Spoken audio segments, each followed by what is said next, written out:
Okay, I think the stream should be working. I am hoping because this has been pretty painful trying to set up.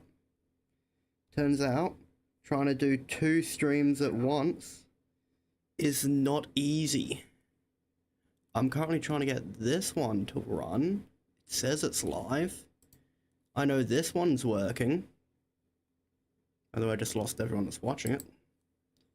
Can I just jump to YouTube?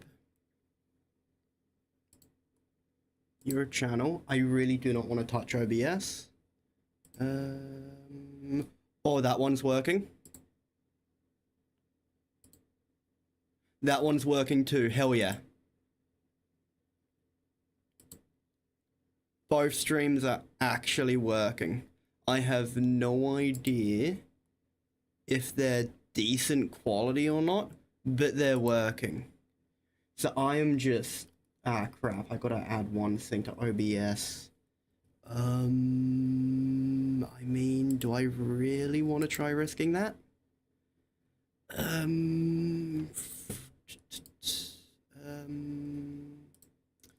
Okay, got a pop-out chat.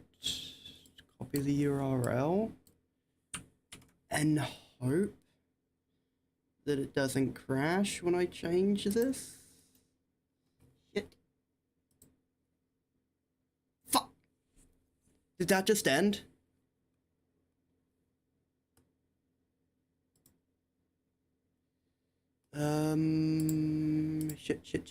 Shit. No, it still says it's live. Okay. Now I just need to try adding chat to this one. Where was it? It was properties. Control V. Okay, now it will actually work. Although it's on light mode, which kind of pisses me off, and it can't even be read. Yeah, fuck.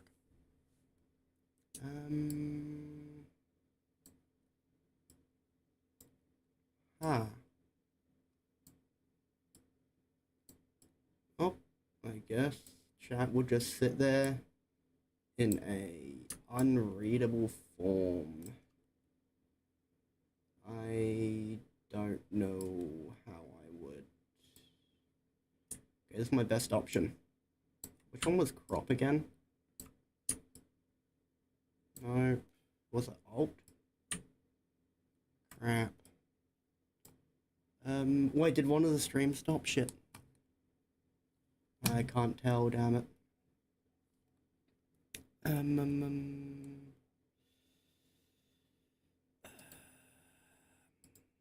Okay. This is painful. You know what? You want to remove chat? Yeah, I'll remove that for now. I don't need that chat, I guess. Only reason I tried to have it was for the aesthetic. I'll close that. And launch Limbus. And just hope the streams don't fail. Because I do not think YouTube was made to stream two videos at once. I do not think it was made for that. So I'm just gonna have to hope it stays up. Yeah, my channel gets redirected over here. Oh yeah, my lunacies are low because when I got on in the morning, I had a bunch of lunacies from like, recent updates, so I just thought, no banner, might as well pull on Otis, because what's the chance of me getting her immediately off of a 10 pull? Well, this is apparently the odds. Immediately. I don't know whether to be disappointed or not. Good thing was I got to shove it in one of my classmates' face because they quit a gacha game because they lost a pool. And yeah. I just realised the short format may not go well with the game, but yeah. Okay, okay, so what's the splendid plan of yours? I didn't think there was words in this world except enough to describe that look on Heathcliff's face. It was certain that he was very expectations of Don Quixote and her plan, but there was this sliver of hope in his face, and maybe just a maybe, Don might rise to the occasion for once. That is beyond unlikely.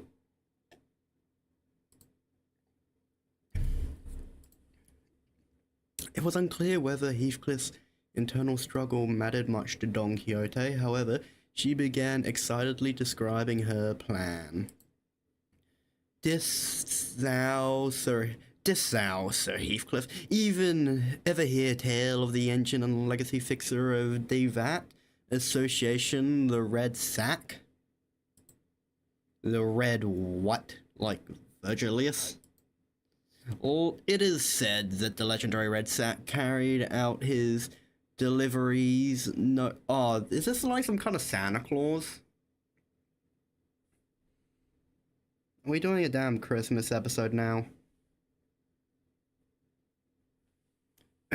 Red Sack carried out his deliveries, no matter how terrible the terrain or how arduous the journey to all corners of the city. And with him was his sidekick, Reindeer Man. I was gonna...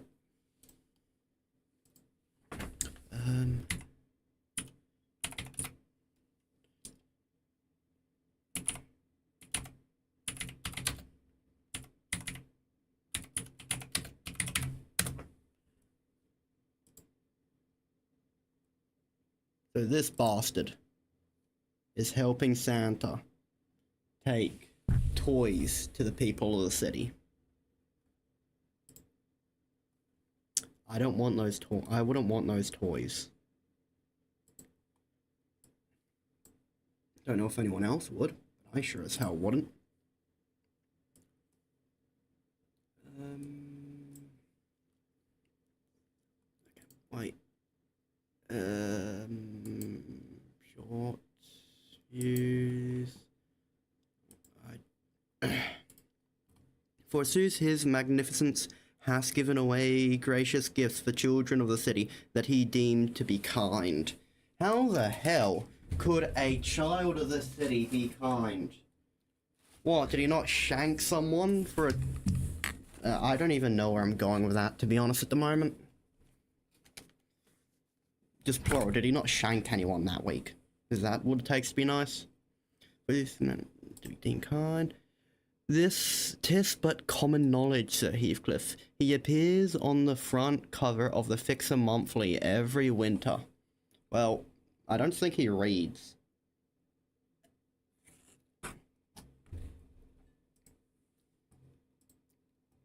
Don Quixote asked, sounding genuinely shocked to learn that Heathcliff did not know of this Red Sack. What makes you think I'd ever read rags like that? Fie to thee, rag, thou sayest, manager esquire, surely thou hast heard of this magnificent publication. Asking the amnesiac if they have read something. Wow, the idiocy.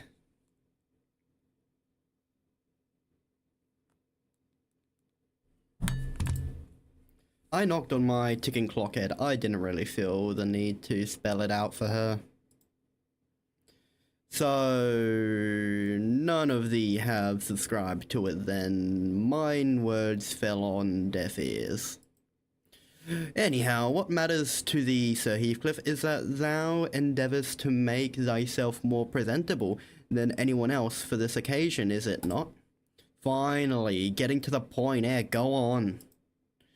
Very good, sir. A costume most befitting that occasion would be those... Are you telling him to dress up as a reindeer? That's how he's gonna get kicked out and banned from every park in the city. If he already isn't banned from them. This isn't gonna end well, is it? What, like those ridiculous fixer del Atral Ardry or whatever. 'Tis not ridiculous, fie. Thou hast not even designed to indulge mine only wish that we would cosplay fixer de Atarser Ardient together. Thou hast not even given it a chance. Indeed, speak not a matter thou now not about. With all that talk of a splendid plan, I thought you were actually going somewhere. But it all comes around to be fixer nonsense again, eh? Don't even have the energy to beat the sense into you. I'll get to it later. 5 honest hits to the noggin should do it. When the sliver of hope on Heathcliff's face was beginning to rapidly fade, prithee, share thy thoughts of the fixes that we have laid our eyes upon thus far. What? Embarrassing were they, remember, were they not fancy and impeccable dressed? Close not to thy eyes and heart speak. Absolute embarrassing sods, yeah. That's Bandic's bloke from K-Corp. Looked like he'd leaped right out of a circus. Nay, Lord Siegfried was not embarrassing. I say that his outfit was rather dashing. Wouldn't you agree? Allow me to explain to thee the matter of its fabric so that you may understanding. Excuse me, he's Heathcliff, Sir Heathcliff. I am yet unfinished. Huh. Why is that girlie so hyped today? Well, Lord Siegfried is a special outlier. Mayhaps, but dost thou not agree that most fixers are all rather well dressed and wore honour upon their sleeves? Honour upon their what? I don't know about that, but I suppose they were quite posh. Exactly, follow the eye and thou shalt see thyself dressed as impeccably and impressively as the fixers are. Is that right? Sod it. I know shit all about clothes or making myself look fancy. Right, so let's say I go along with your plan. Where are we going to get these? Honestly, everyone was right. Where are we even going to pick up clothes in the middle of a lake? Ah, yeah, I have thought of that as well. Recall the events of yesterday, the sirens that echoed across this bus, dost thou remember? Now that I think about it, there was a siren yesterday. It went off not long before I announced the close of business for the day. But Fowl said that backdoor volatility wasn't anything for us to worry about. Yet I was curious, how indeed doth Faust determine which volatility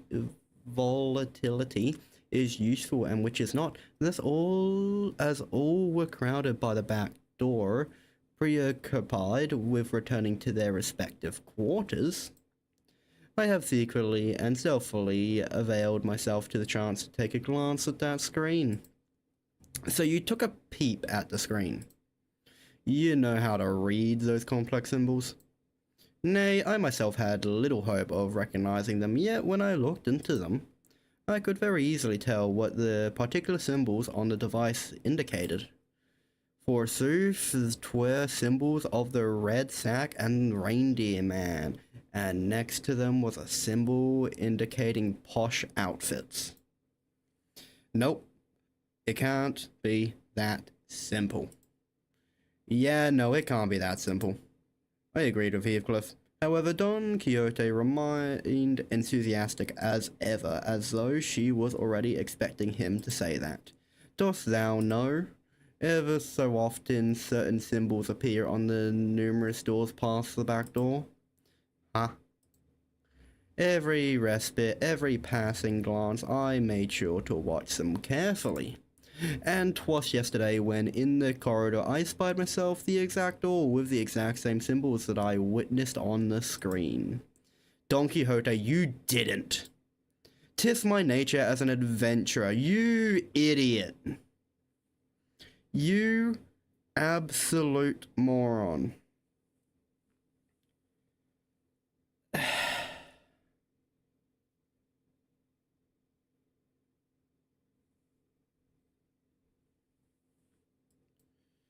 I know that I have taken the sneakiest of peeks. Mary 'twas naught too foolhardy. I have only taken a small peek. And if I told thee that what I witnessed from within that all my deductions and predictions have been proven true, could thee find within thyself wait, is this, let's just double check the stream. Is it actually working? I have taken the sneakiest of peeks. Yeah, that one's working. Yeah, that one's working. Yep, that one's working. So it does appear the streams are working. I am going to pop out chat, hopefully, and just throw that over there. Yeah, no one's watching anyway. So I got look tree, average view duration, so more than one ingestion is using the primary URL. Send one stream to primary.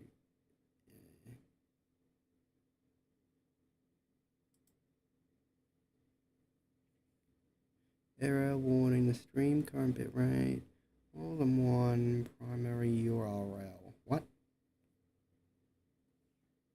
The primary URL, what does that mean?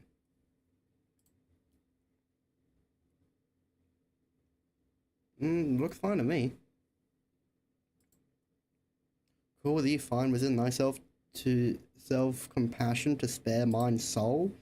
You absolute muppet. Why in the bloody hell do you keep doing what everyone tells you not to? Right, Heathcliff, I just don't understand why some people keep doing things that everyone else tells them not to. Ahem. I remember when Heathcliff ignored all warnings and went into the restricted area past the area of the corridor that we're allowed to use. We almost lost Heathcliff that day. It was a tad different this time, however. Back then Heathcliff had no idea what was beyond the door, and this time we do. Are you suggesting that we call everyone over to explore that place? Nay, the three of us will be more than sufficient to handle this task. All tales begin with a party of three indeed. You're just scared of the consultation, aren't you? I have nary a clue as to what you may be referring to. The answer to this predicament was right there. Tell them that it's too dangerous and shove them back into their respective rooms to rest up for tomorrow. Manager Esquire, that zone indeed, it appeared to be a place most peaceful to mine eyes. 'Tis a simple task, is it not? All that we seek to do is to enter there and avail ourselves of a few sets of clothes for Heathcliff. It was obvious that Don Quixote wasn't helping Heathcliff out of pure kindness of her heart. Maybe she hungered for an adventure, or maybe she thought she might be able to do the cosplay of the fixer she admired. But if we can find Heathcliff something nice clothes to put his heart at ease, then maybe I can do something about this before things get out of control like it did last time when I just let a sinner anxiety stew and exaggerate. Yeah, that's a word.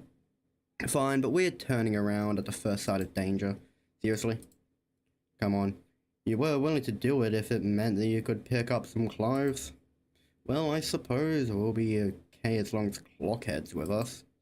Yeah. Well said, then. Let us reconvene tonight before Mandra Esquire's quarters. We shall knock in the following rhythm. Knock, knock, knock, knock. Then thou shalt whisper a secret code, to which then I shall just go get some sleep. I really hope this wouldn't be a waste of time. We agreed on a precise time before returning to our respective rooms.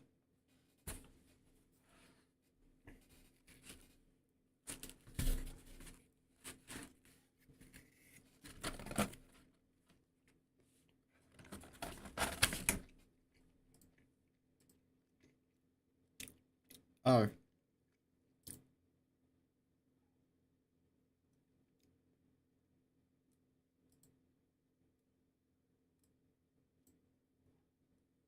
Well,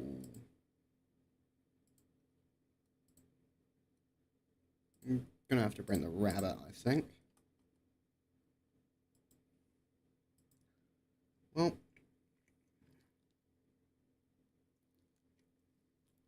I have a choice.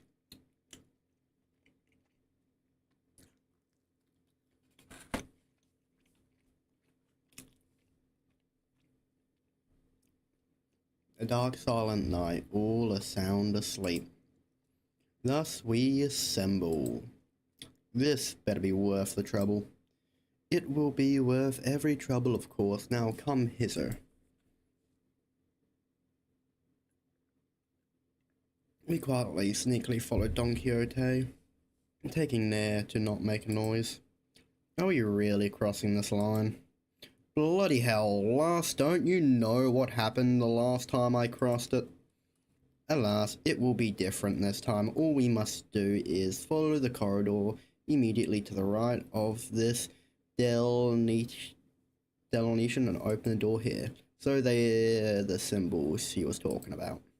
Past the door, through the window, the symbol Don mentioned shimmered symbols that seemed to indicate a sack, a wrapped present, and what appears to be fancy clothes. Huh. I guess she was actually right for once. That'll be a first. Normally, Don Quixote speaking purely from her insanity. But hey, maybe there is a very small amount of observational skills within that empty mind. So, also, I'm not a Don hater. I actually really like Don. They're actually my Discord and Steam profile, I'm pretty sure. So they're the red sack and the reindeer man symbols. Precisely. Right, I suppose you're the expert with these things. I'm going in. Hold on. Before I even had the chance to stop, and Heathcliff barged into the door, and we found ourselves almost getting dragged in by his sheer fervor. Oh. We found ourselves in a rather sizable room. This place was decorated with numerous Christmas-themed ornaments. Warm, cozy lighting reflected off the wooden floor, and a maze of conveyor belts were installed all over the place. This place is a factory? Quite. And what are those things? Those little children like... Hark, it is I. What the hell is she doing?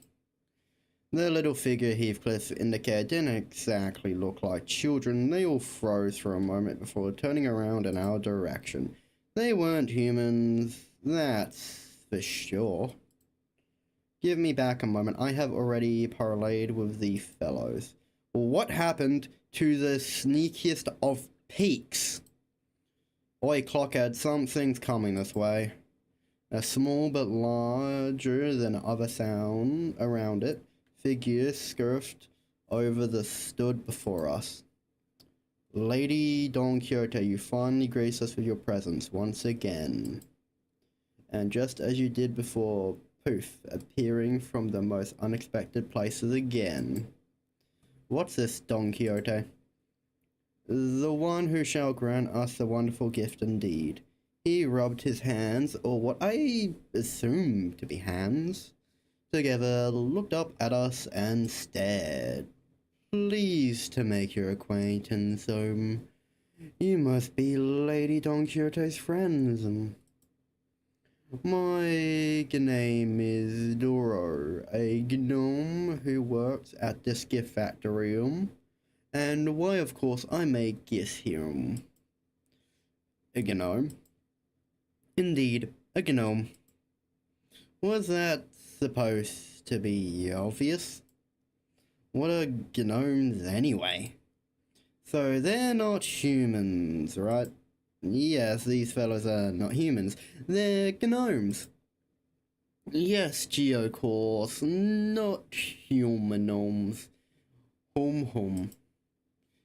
Didn't think non-humans are allowed in the city. They're not abnormalities or distortions either. They're something else. The city, I knew it. Well, why does it matter if they are not human? What truly matters is the heart with which they commit themselves to work. It is. Gee, of course, you are absolutely right, miladium. Why are his teeth covered in blood? Didn't the Doror gnome say something weird about the city just now? So that wasn't just me, huh? Well, yeah, his teeth are covered in blood. This is Dororo cut in on our conversation. Do the friends of Lady Don Quixote wish for any presents?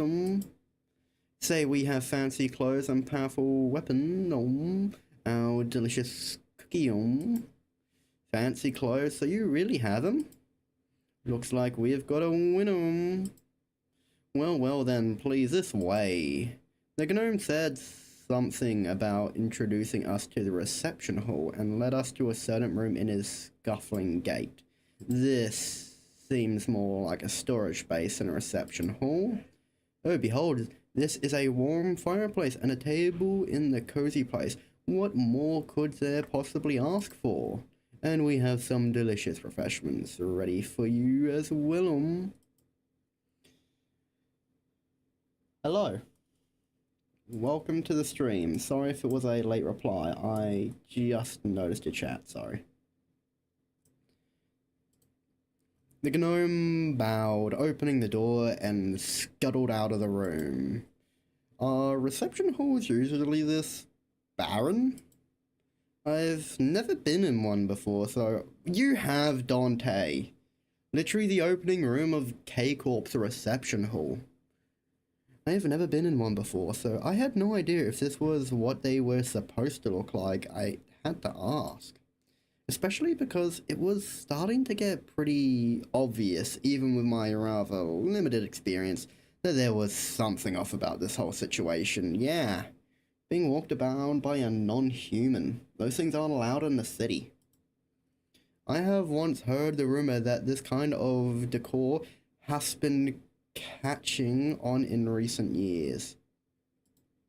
Yeah, I have heard that too. Apparently it's popular for some blokes to just deliberately leave their stuff lying around in some whole half-finished looking buildings.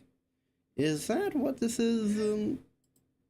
Still, their heart, Manager Esquire, I shall personally be responsible for this expedition and claim ourselves shiny gifts. If push comes to shove, I could nab some of these. I saw them packing some shiny, expensive looking stuff over there.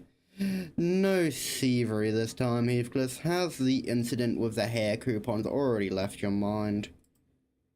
Oh, blimey. Fine. Heathcliff was as foul-mouthed as always, but it was evident from his relaxing expression that his anxiety was starting to ease. Maybe the fact that we're here, about to find what we're looking for, was a comforting thought. Heathcliff, is it that important that you dress well for this occasion? Oh yeah. A rather delicate but gentle, smouldering heart, calm, silent air, a perfect atmosphere to bring up uncomfortable subjects for some honest heart to hear. Or is it someone waiting for you there? Someone who you'd like to dress up for? Well, I suppose you're not completely wrong. Ooh, a secret is it? Is it? Don Quixote excitedly and loudly bragged her chair up close to Heathcliff. I have to go back as a successful man, as someone of great worth.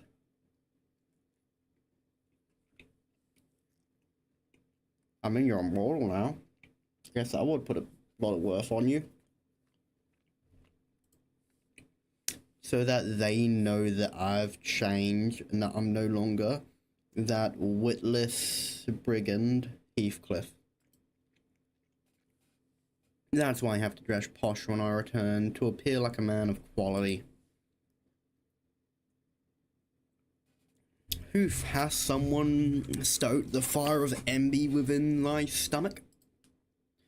Is this about revenge, like Ishmael? Revenge? Heathcliff leaned back on his chair. It creaked as he rocked gently back and forth. There was a look of deep introspection on his face, which was, if my memory serves me right, a thirst. Well, I suppose you could call it revenge, but what I really want to do is make her regret. Yeah, that's what this is. I will show them. I will trample over those bastards who thought I was worth shit.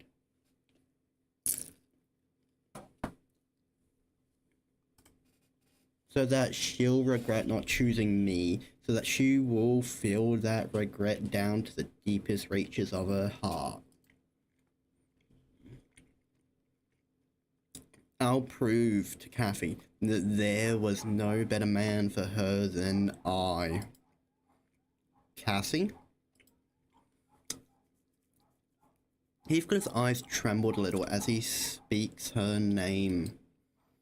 He's mentioned that name before. His eyes tremble. Crap.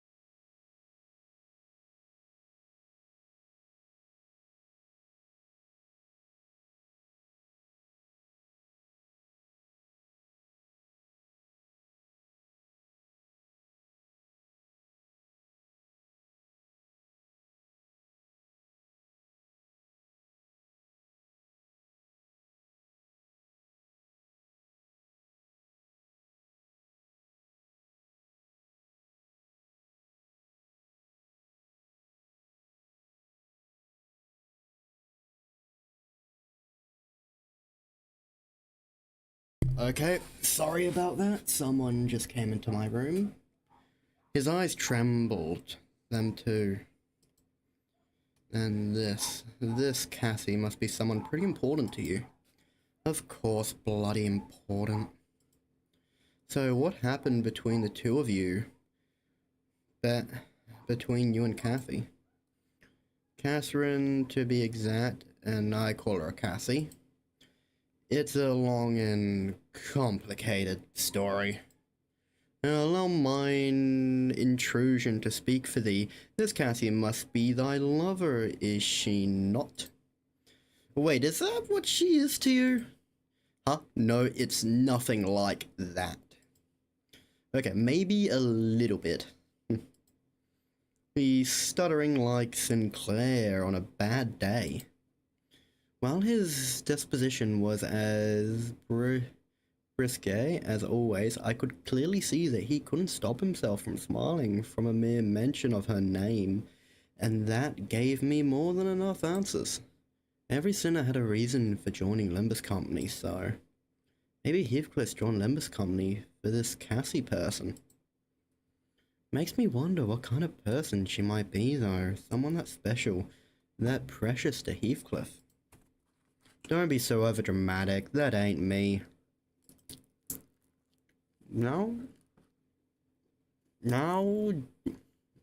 I do think not out of my obligations as a manager, but I'm starting to think that I want to help you out so that you could be the best man you could be for her. Indeed, we shall be all be people of Kasunk. I heard a door open in that very moment. It wasn't the reception hall door. That one was made of wood and wouldn't make the sound that I just heard. This sound came from over there, always from a dark corner of the room. Then we heard sounds of metal scraping against the wood. It was accompanied by a howling blizzard. So those were the slime marks, huh? It's a huge sledge. What are those? Yeah, those are blood.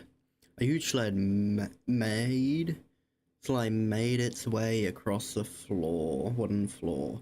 On the marks that were already on the floorboards, it was flanked by several gnomes.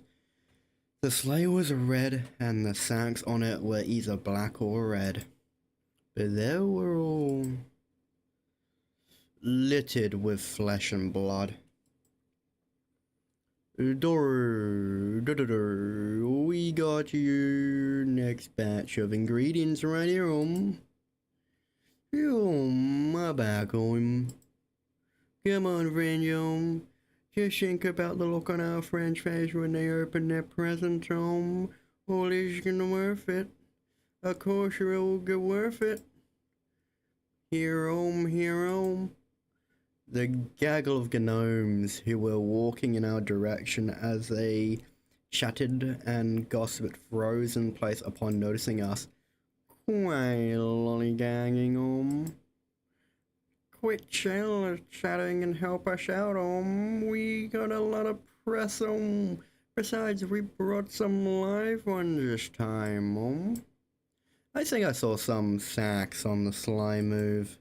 No, they were trashing like something was trying to escape.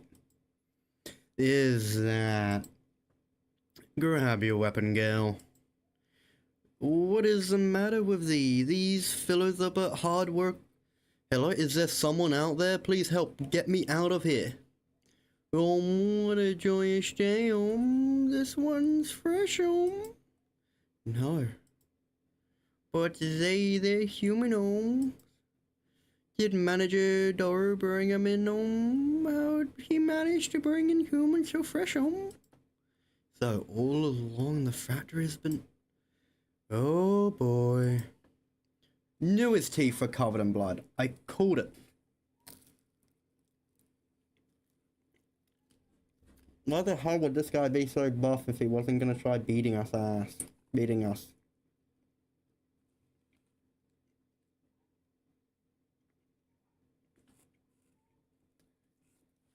Sorry, I'm eating food while playing this.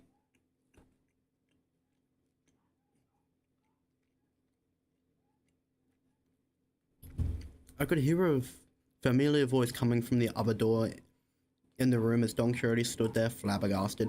Doru's done a blunder, That sleigh wasn't supposed to be coming here, Don't you worry, Just a little game between us gnomes. That's your excuse. Master Doru. Doru's listening, Tell me the contents of those sacks. Raw materials for presents, of course, Besides, Lady Don Quixote, Doru's prepared those fancy clothes for you and your friends to wear, Why don't we head right out to What raw materials are they? Doris tired of humans like you. You lot of what I say about using this storage space, I told you this one was off limits, What are you gonna deliver? Nothing but disappointment to our neighbor, even though they await gifts from our factory, Oh, my bad, and I already told the factory director to look forward to this batch, Huh? What was I thinking? This was absolutely not worth it. I know what you're thinking, Clockhead. So quit sighing and start stargazing. We gotta get out of here, eh? Yeah, sitting here and feeling sorry for myself won't do anything. It never did. Got it. Grab your tools, fresh, locally produced materials coming up, Right then, let's crack on, you little shitbags.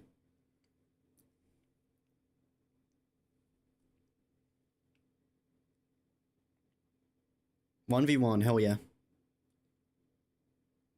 Shoot the bastard.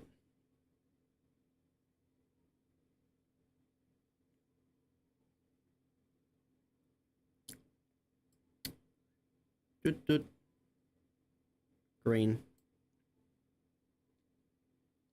Humanomes.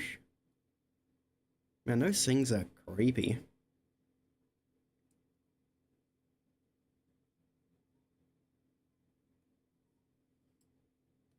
And go across the bottom.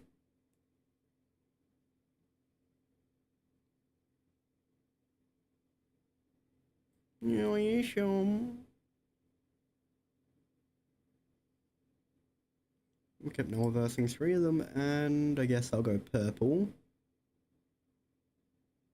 Then I will graze the grass, followed by that. And that, then that. Over breeze.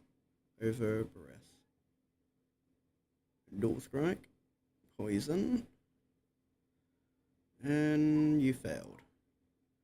Quick suppression. Oh yeah. Oh crap, I'm out of ammo. And Don's getting beaten. Okay, there are a few more waves. Heathcliff is out of ammo. Expel ammo, expel ammo. On hit.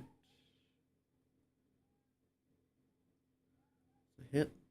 Doesn't. And this one has a few hits that don't use ammo.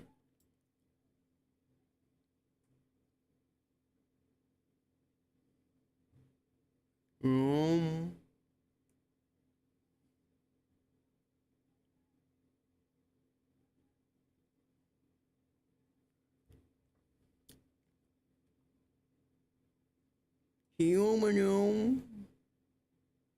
Okay, now he's staggered and Don is awake.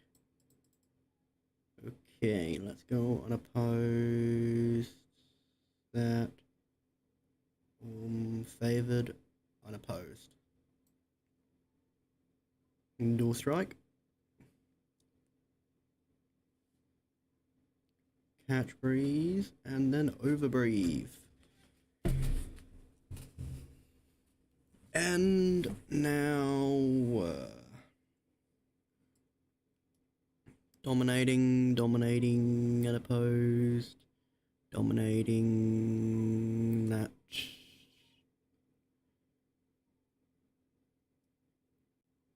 I'm just trying to grab ones that don't have an ammo component.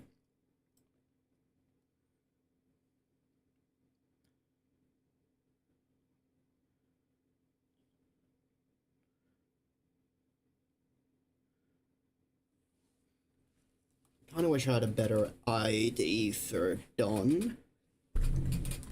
But I'll make do with what I have. Really, probably could have brought Heathcliff by himself. What am I missing for Don? I'm missing blue. And none of us have blue. So, unopposed, dominant, kind of forced to do that. That's not going to work. Go like that.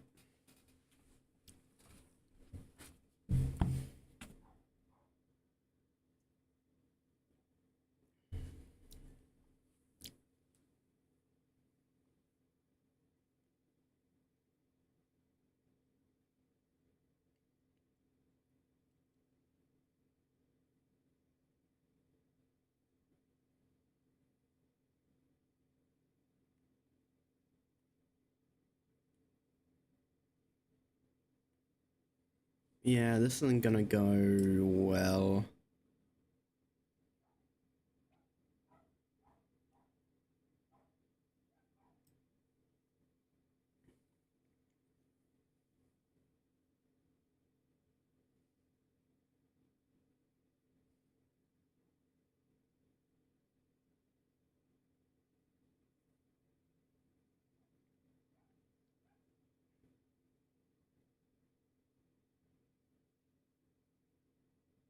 Hmm.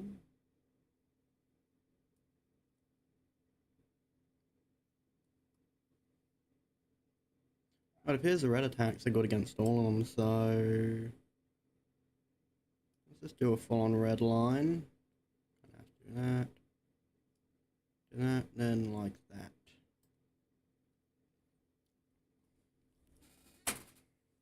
And failed. Come on, Don, you can do it.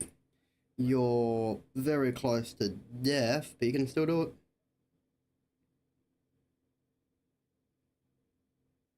Nothing can stop you, you absolute gremlin.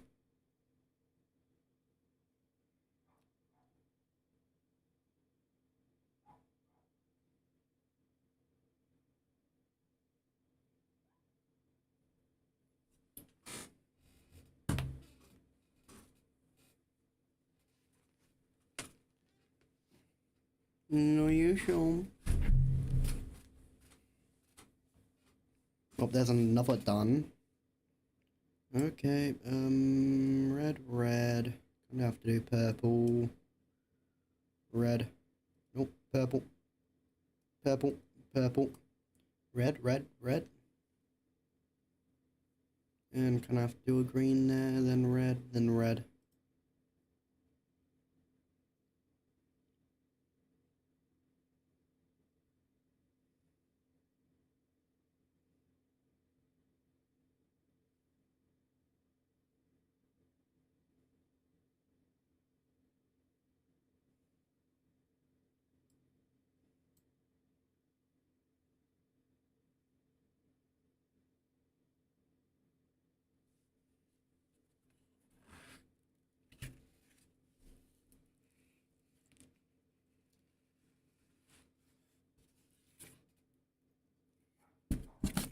Oh wait, I'm almost all dead. Hmm. Nope. Let's remove this.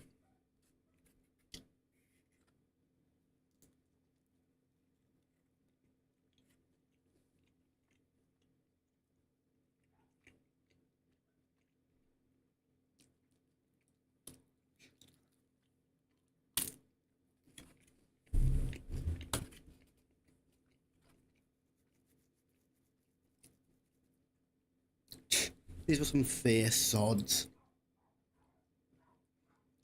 That fault lies with me. The fault lies with me. The light of confidence had completely faded from Don Quixote's face, so did her enthusiastic voice. No, I should have thought this plan through.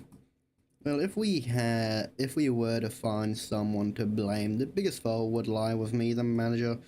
Maybe I should have turned around the moment I sensed something was off. Alas. With that, Don Quixote marched towards the now abandoned sleigh. This is several mutilated bodies tumbled to the ground as soon as Don undid the knot tying the sack. Damn it, I was afraid that this was what we'd find inside the sacks. There were a total of 7 or so people in the sack, but they were all missing a few limbs. They were barely breathing, and some of them had already passed. I've never seen their style of clothing before. Looks like we're pretty far from where we were. I've seen similar worn and torn clothes in the back streets, but the clothes they wore was of material and style that I'd never seen before. The back door must have sent us pretty far. Faust did tell me that each district within the city had different culture and so on. Doesn't really matter, does it? They'll die soon, and it's not like you can turn the clock for them. Let's just get back on the bus. No, nay, here is this person here is intact. Hark, get a hold of thyself. Art thou the one who requested our help earlier? Oh, it's a child. They're gonna die. This is the first time they've introduced an actual, well, second time, and they're not shy for killing children. Who are you?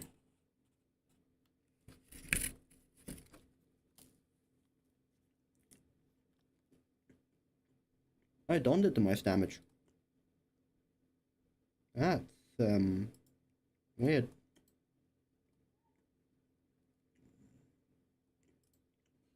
I'm gonna the XP for it.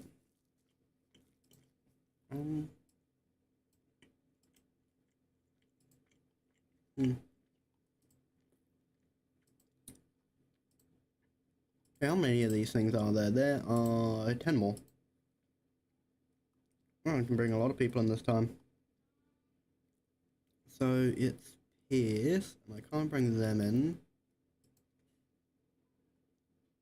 Pierce and Red do the most.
Give me a second.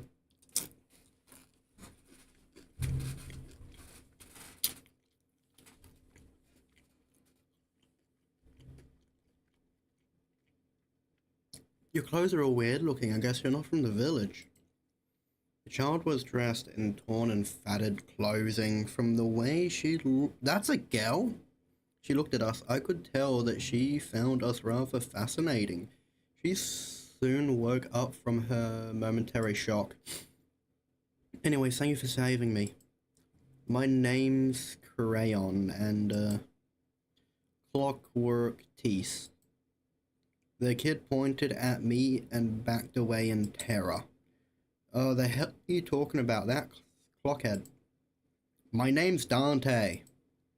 Clockhead, but I heard that the clockwork teeth look like clocks.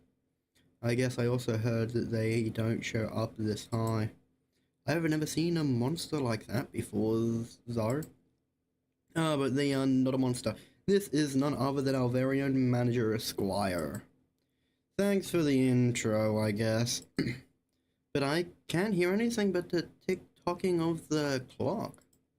Well, Manager Esquire has their reasons. Art thou unharmed? Yeah. Looks like the other people who were dragged here with me weren't so lucky, though. The child looked at the mutilated corpses with a despondent look on her face. Don Quixote cast a sympathetic gaze. So they were all neighbors from your village?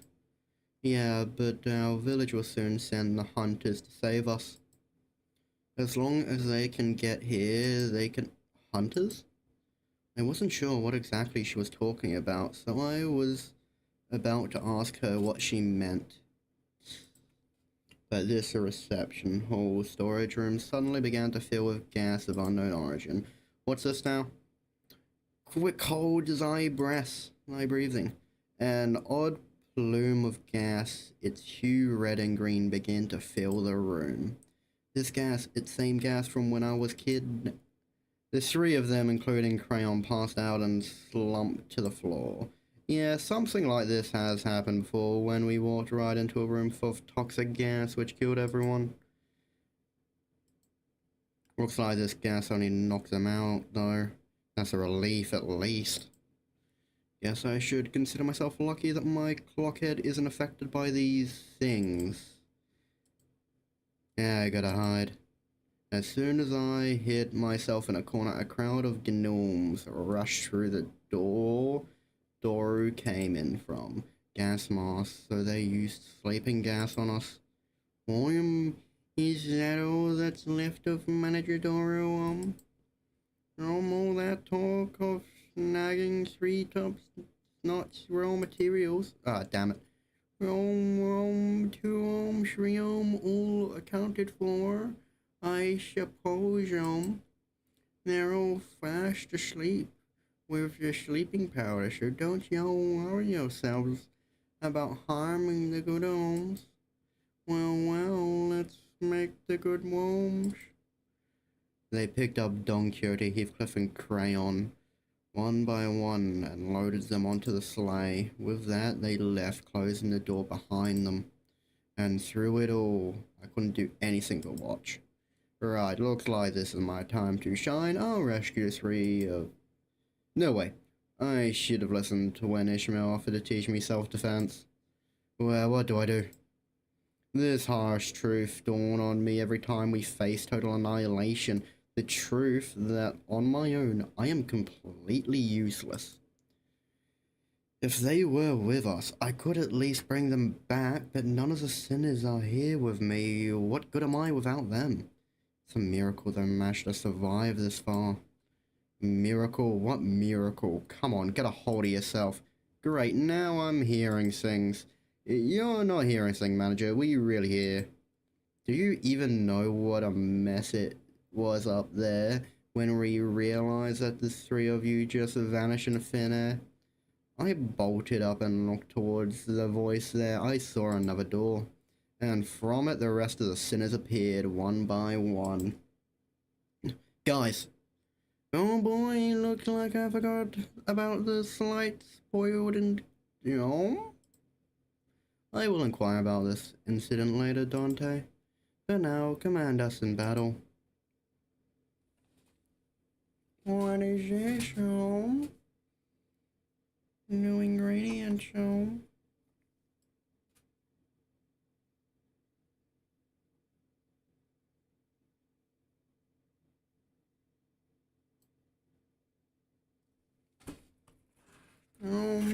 Took their asses home.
Reinforcements, damn it.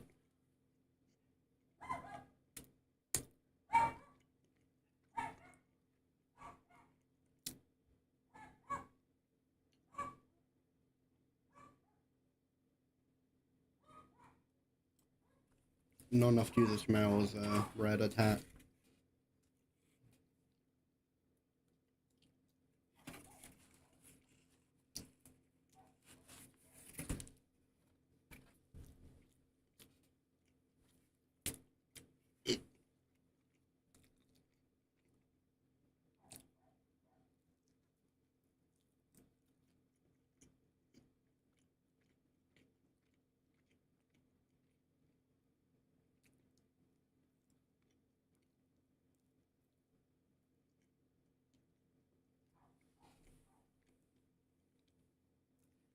Where were these bounces coming from?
I want to finish the last of them.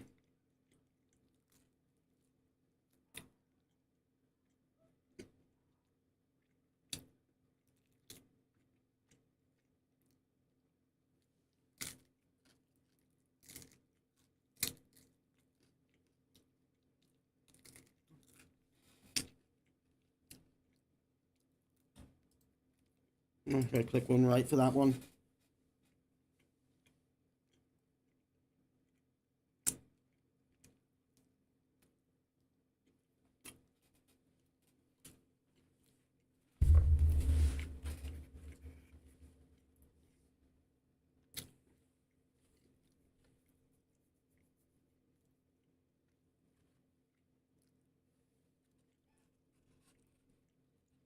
Oh, I did it in 10.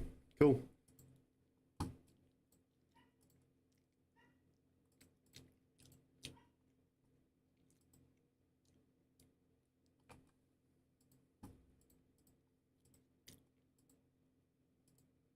What?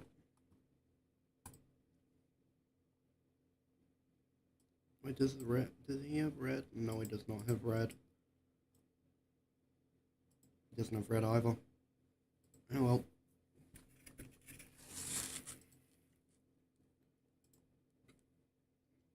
He wasn't that good last time. Do we have anyone else that I could use? Oh wait, yeah, he is definitely an option. I have a different Fausted that I could use, not really. Yes, and of course, the good old Gregor.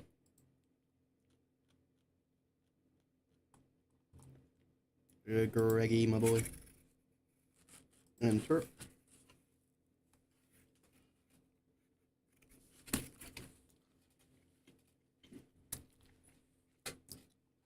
Thanks everyone, how did you find me? We entered via the back door. Your signal were no longer detected from within the bus premises. Then every sinner was immediately summoned from their respective rooms for the search. And so soon after our break started, Dante, let's try to not do anything like this again. Even if you are the executive manager, rogue behavior such as this possible is a great risk. Please be wary of that. I'm sorry, so how did you guys find us? I have deduced it.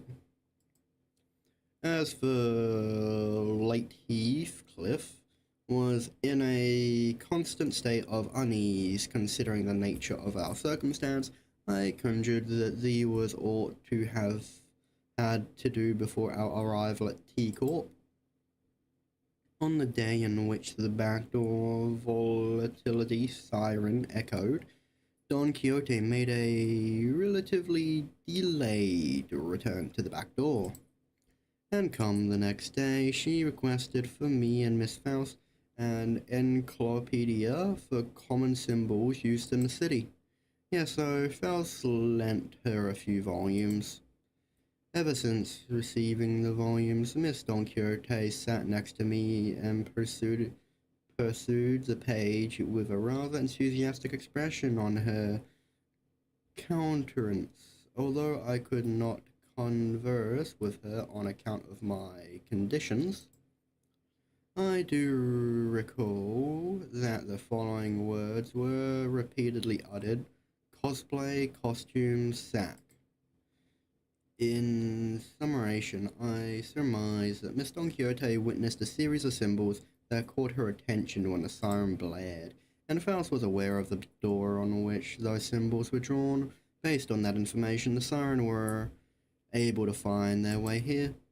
We engaged several entities on the corridor on our path to the store. Good thing we only ran into weaklings though. An irreversible death of a sinner could have occurred in the process. Do you understand? Engaging hostile forces in our absence carries an exceeding high level of risk. We could have been lost forever in some corner of the corridor as bodies never to be retrieved nor revived.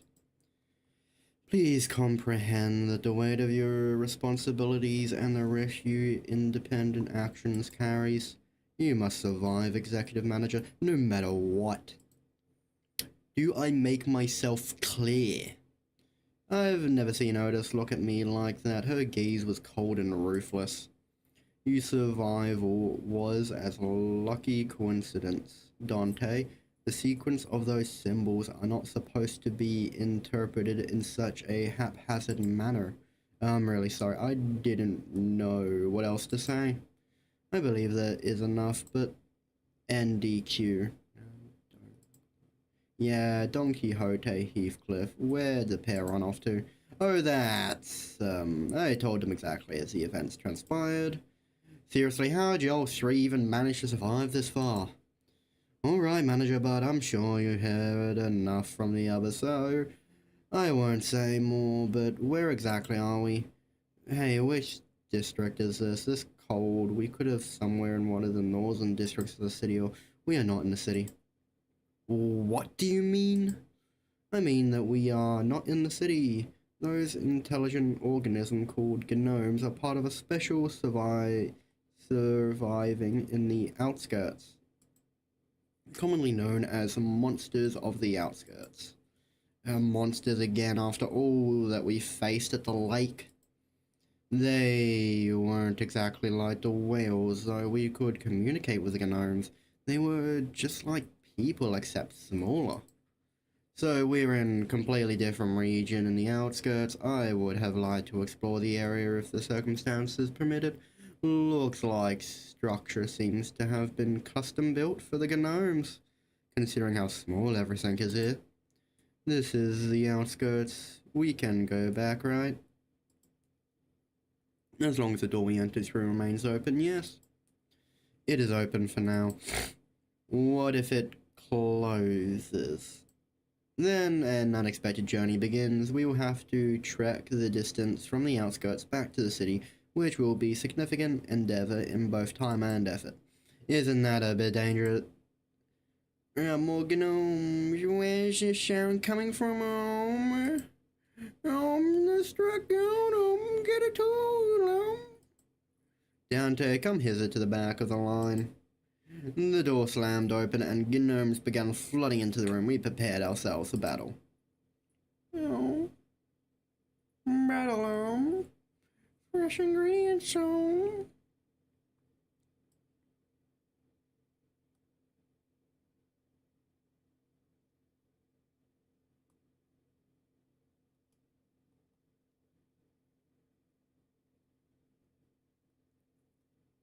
One is better. I'll use that one.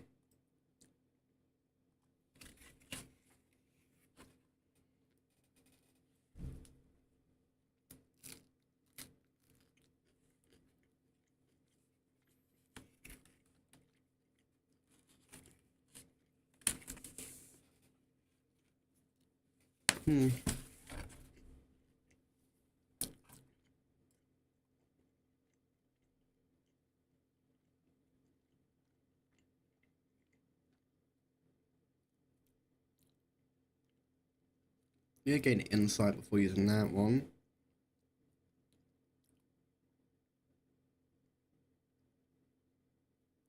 And let's yeah, let's just use that one.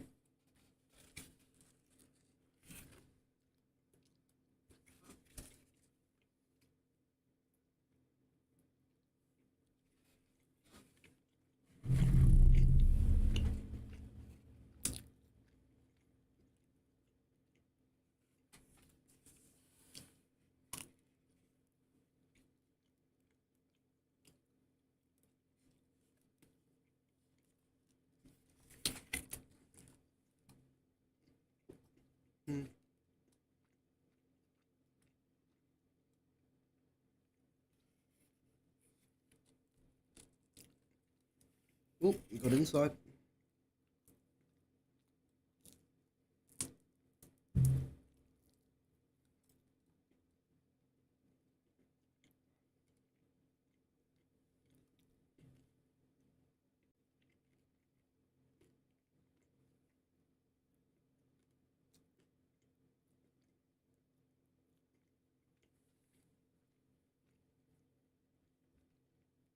Now, two more of the bloody bastards.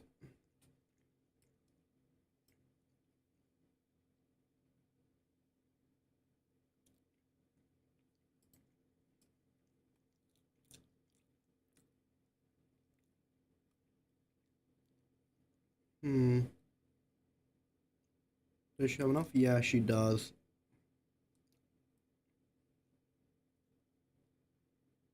There we go.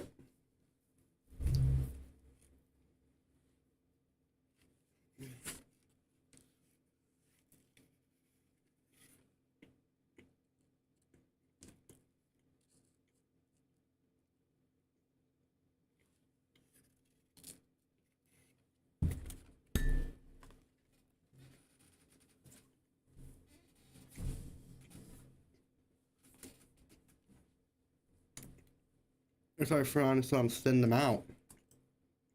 I just have no way of getting green.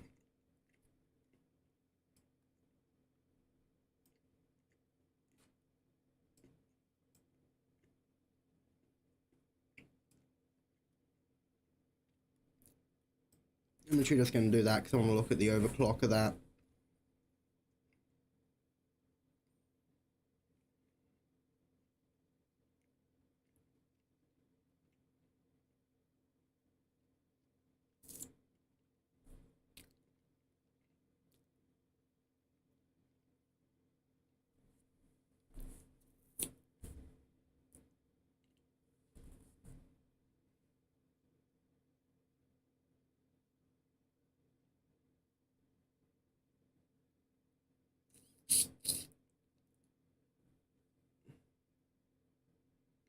I was going to say that didn't really do much damage, but that was actually pretty decent.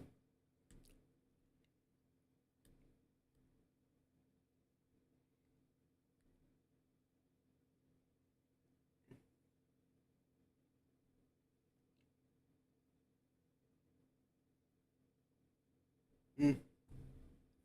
Oh well. He's dead. Ah, shit. That's what I get for not paying attention.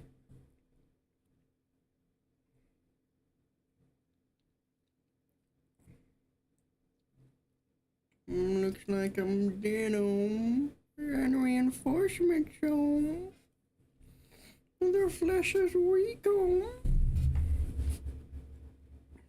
I can see their similarities with humans, but they certainly aren't humans. Except for their odd verbal quirks. These monsters are impressively communicative. I don't even know if they should be categorized as monsters. Their definition is often arbitrary. Some may call them monsters, yet others may call them members of a different sentient race. I appreciate your analysis, but we should probably get moving. We don't know where Heathcliff and Don Quixote are. We always say the right thing at the right time, Executive Manager. Exploring the outskirts area will carry higher risks than our usual operations ground. To ensure that the manager's safety, we must first establish a more structured Boom. Well, I'd say the easiest answer would be leave the two of them, but the easiest path isn't always the right one. Ishmael kicked open the door and gnomes rushed from. Come on, let's go. We'll protect the manager and save Heathcliff and Don.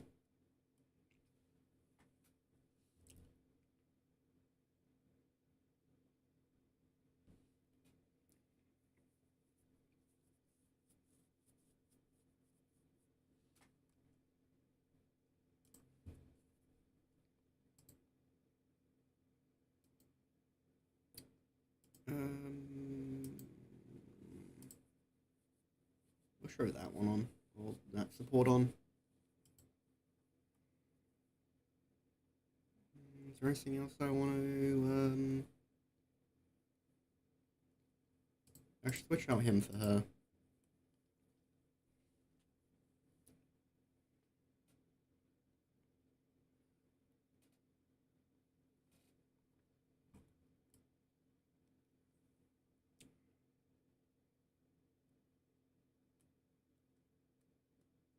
It is... There we go.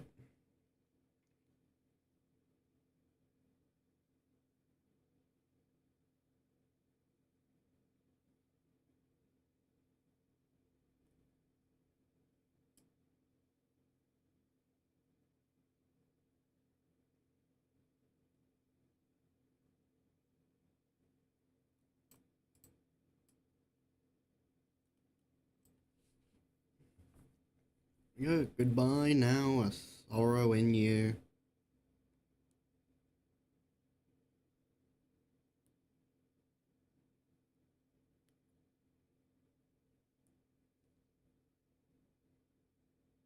Can't wait till next Walpurgis.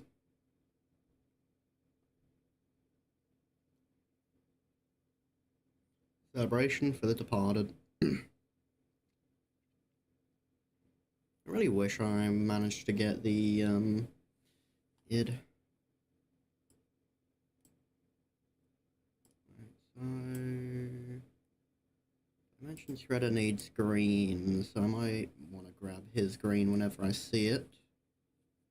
Next up, celebration of the departed, solemn lament for the living. Dominating. Let's go that. Kind of have to go that. And how much charge do this now have? Just too little.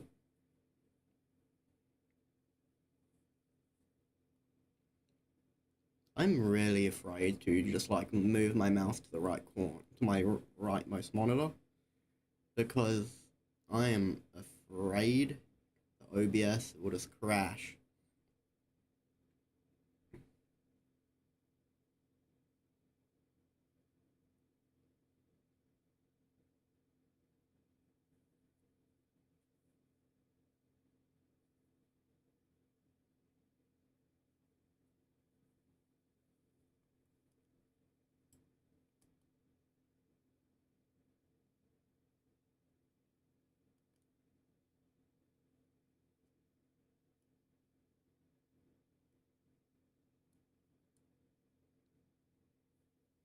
Got 10 charge, no use that, actually no use that, it's not targeting an enemy that's worth using it on. Let's go like that.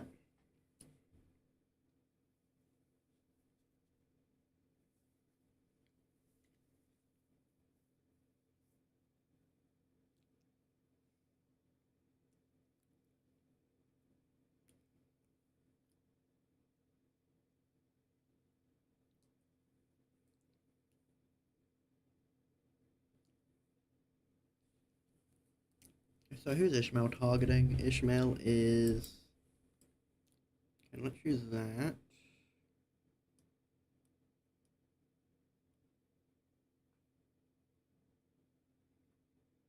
And we'll go into that. Not worth using that. Use that. Not worth using that.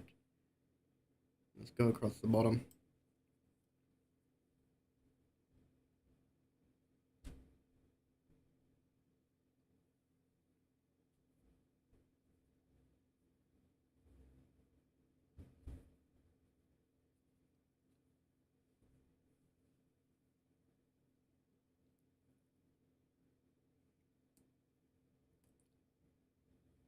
And victory. And let me guess, Solomon did the most damage. Yep. One handgun, congratulations for the departed dead. The other, lamentation for the living bound in living stead. The shield and solemnity all now grieve them nevermore.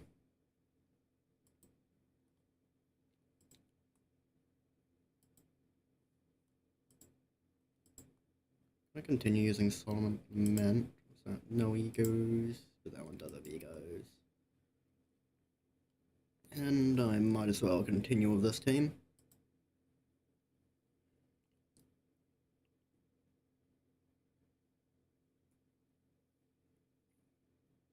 Yep, no story. Just straight to battle, I guess.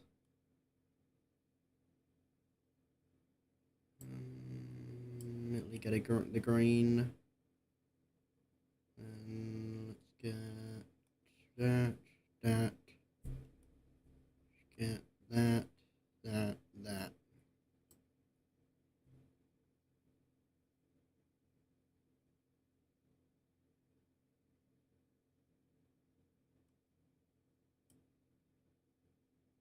Do that,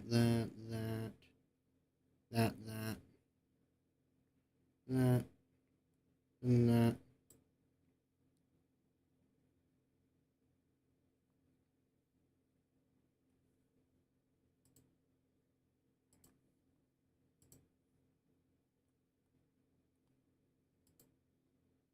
Yeah, this is the only way I can check up on stream stats. And if they're working.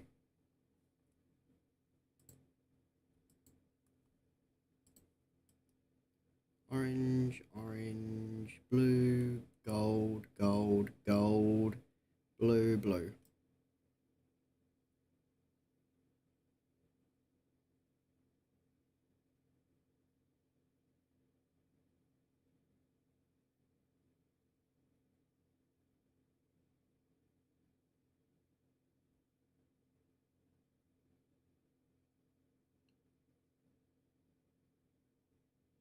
I don't think I've ever run out of ammo whenever using him. I don't think I've ever run out of ammo.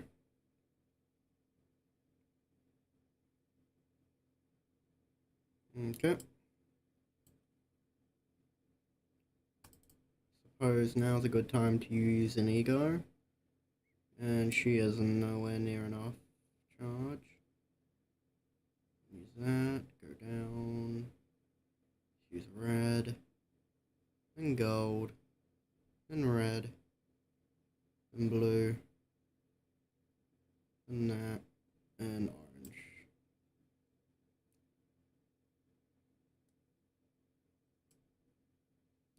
Where the sea brain leads through umbrellas.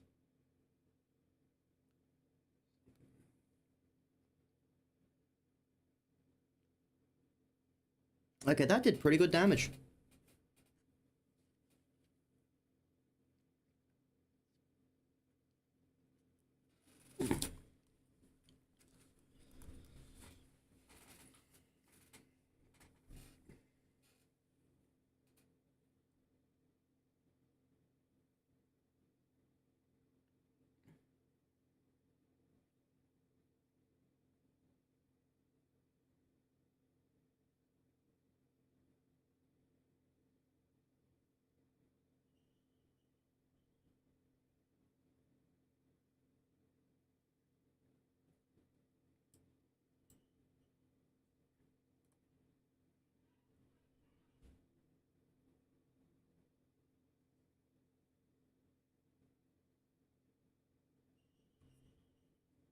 Oh, where's the last guy? I'm just gonna click auto. Even if we lose, even if the others lose, Solomon Lament will finish him. Hopefully. Maybe not. Whoop, looks like Chloe is at my door. You shut down right? Where's Chloe? Chloe, did you say down the hospital? Huh? Probably soon. Why? Yep, I will. Love you. Here you go, puppers. Back to my stream then.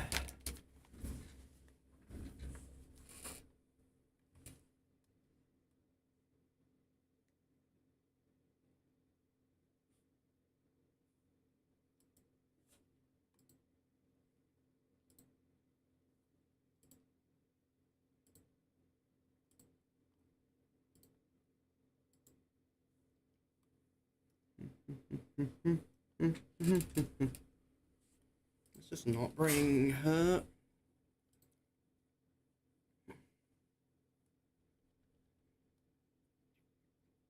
So now that I've had some time to look around out here, this factory appears to be a gift factory. I see, so there are factories like these that produce gifts. Christmas decorations everywhere. There's still some time until Christmas, though. Sinclair looked to the ground with a somber expression. I didn't need to ask to know how he was feeling. I wonder if monsters exchange gifts with each other. They didn't seem like the most hospitable sort. There is a possibility that they may be contractors to one of the wings in the city. I wanted to say no chance, but the city and the wings that were experienced so far were, yeah, I can see that. Yeah, there was a non-zero chance of that being the case. And all that made out of humans. Alright, let's kick some non-human butt.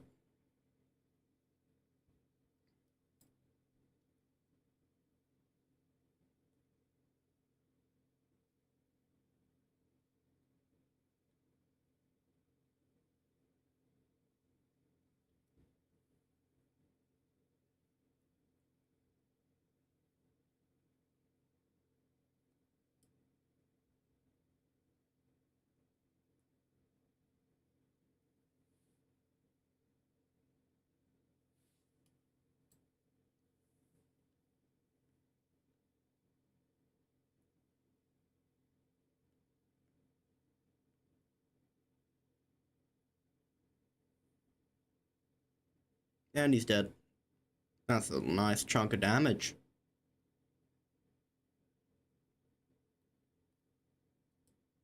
Reinforcements have, of course, come.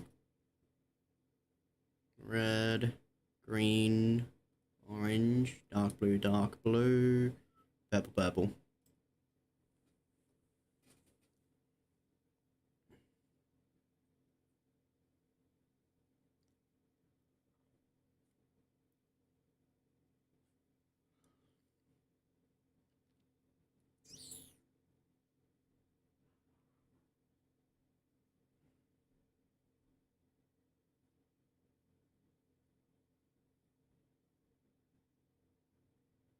Okay, looks like their vermin's been wiped out.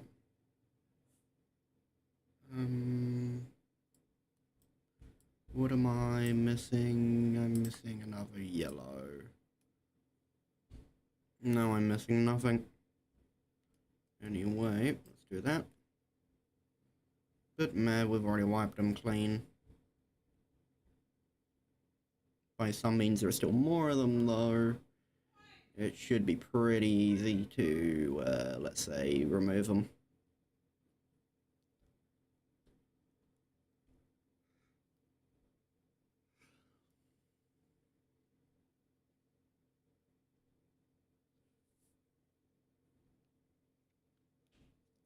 Yep.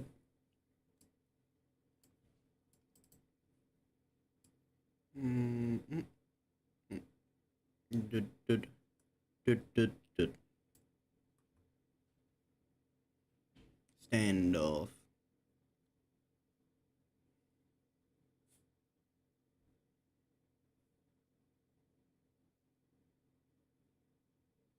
Alright, that deceiving rain may leak through the umbrellas.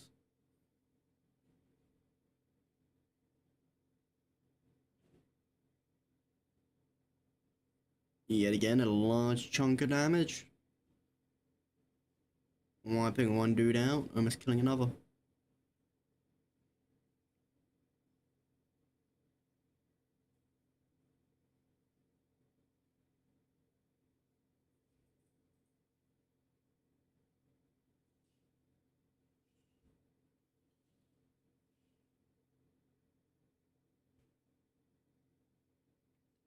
After spending some time battling gnomes and trash in the gift factory, we soon realized that the gifts that conveyor belt were moving weren't your average gifts.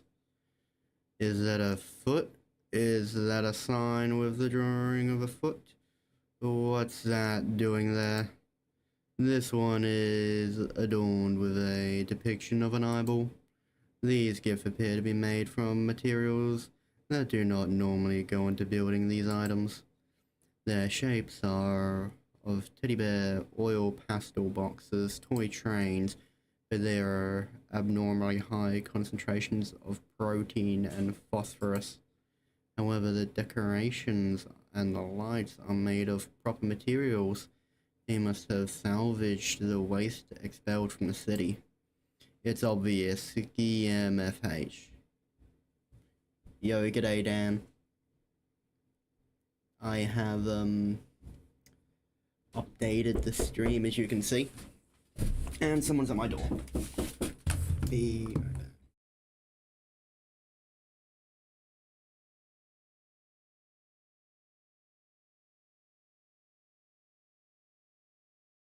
back. Thank you. I found it while scrolling limbuscompany Reddit. Let me see if I can actually find the original thing. No, fuck. Not that. Where did I get the original thing from? Fuck. I'm really afraid to do anything that involves OBS at the moment, because I'm just terrified that it will just completely break it. Where was the thing that I found? Stream element? No.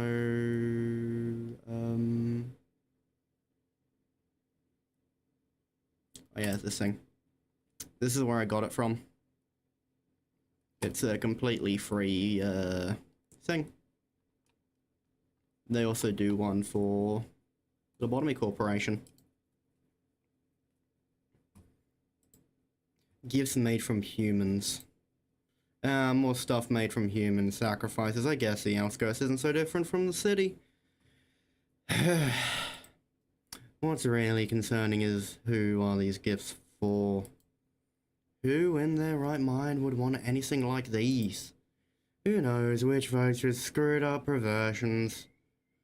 Maybe that's who they're for. So... if they're making gifts out of people, his clan, Dante, will the gnomes turn them into gifts too? I don't recall them saying something about it locally produced materials. Then we must move with haste. I have discovered a location with a high probability of their presence, presuming that they haven't been turned into gifts yet. After a long silence, Salt spoke up. He pointed in a direction. Also, I'm gonna change the... once the stream is over, I'm gonna change the non-short one to have a different name, because I really thought that it would not take this long to get to the Weathering Heights.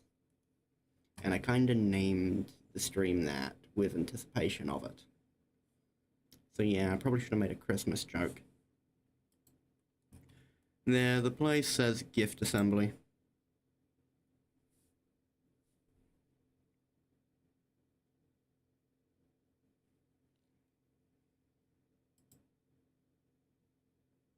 Yeah, I know, I kept on running into problems with that. I tried fixing it for like 20 minutes. I kinda gave up. I'm deadly afraid of doing anything with OBS at the second. I'm afraid to even drag stuff. Because it keeps glitching out, so I'm worried it's just gonna crash, because YouTube and OBS was not made to stream on on the same platform for two different instances.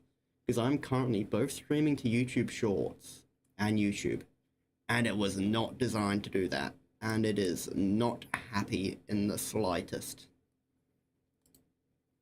So, I'm afraid if I do literally anything, it will just crash.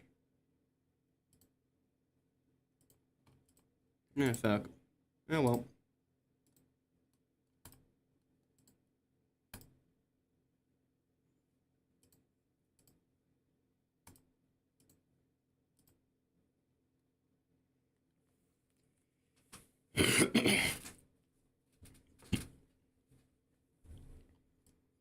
Let's go green. Do that attack. Cause, yeah. And double purple.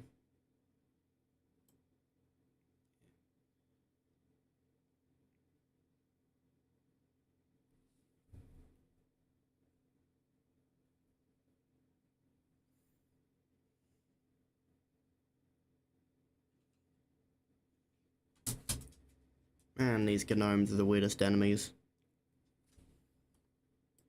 That's what the bloody chickens are weird.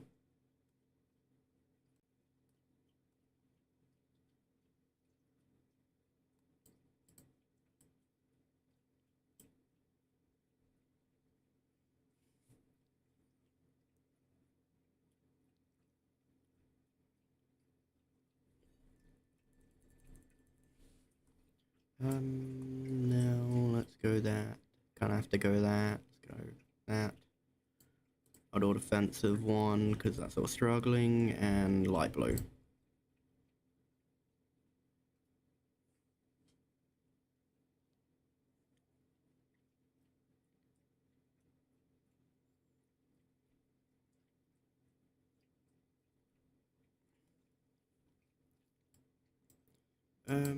How much is left for... I need to get one more. Wait, no, I gotta get one more. And I'm getting a phone call, be right back.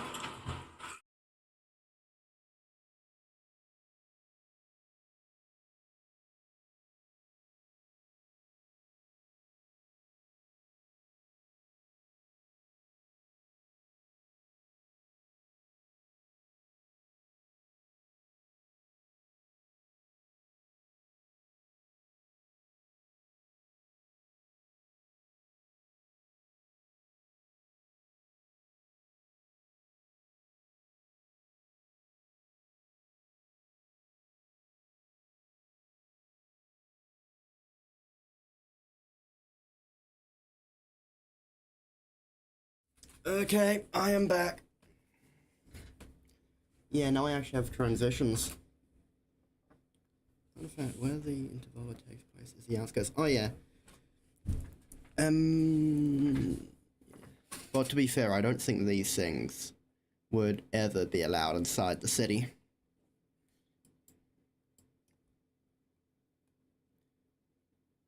Unopposed. If target has vengeance mark, inflict 1 plus coin next turn. Inflict 1 vengeance coin.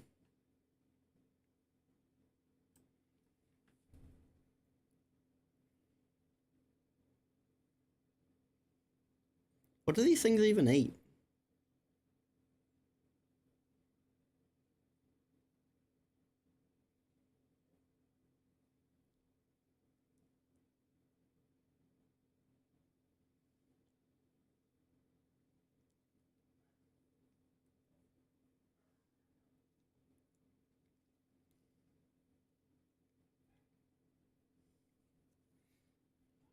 Do they like consume human flesh or something?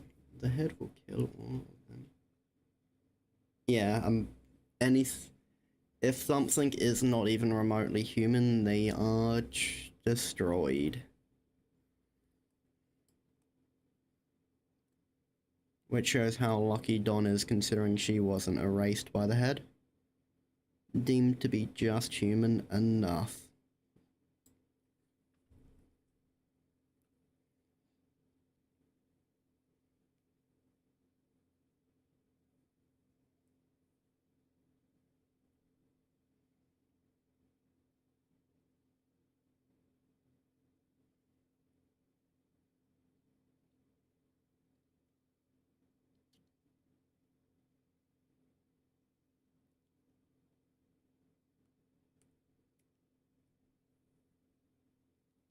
Ah, okay. Nope, it appears that by the time I get to it, it will have ended.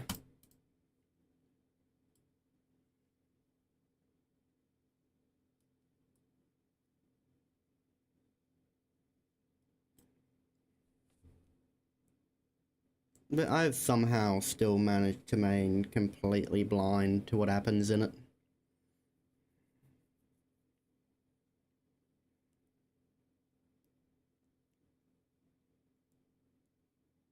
I just realized that dude has a meat tenderizer on him. I thought he had some kind of saw. Actually, no, he does have a saw. It just looks like a meat tenderizer at some angles.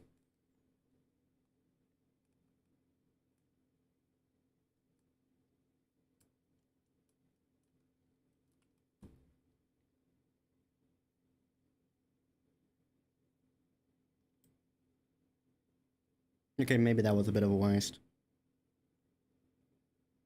You know.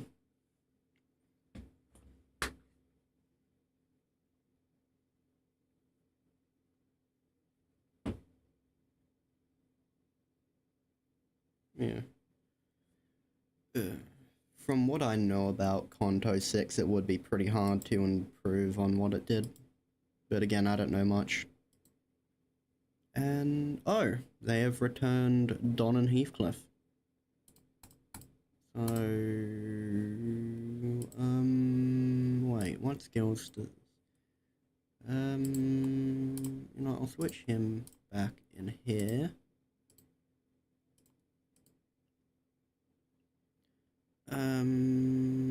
I'll bring you and who else?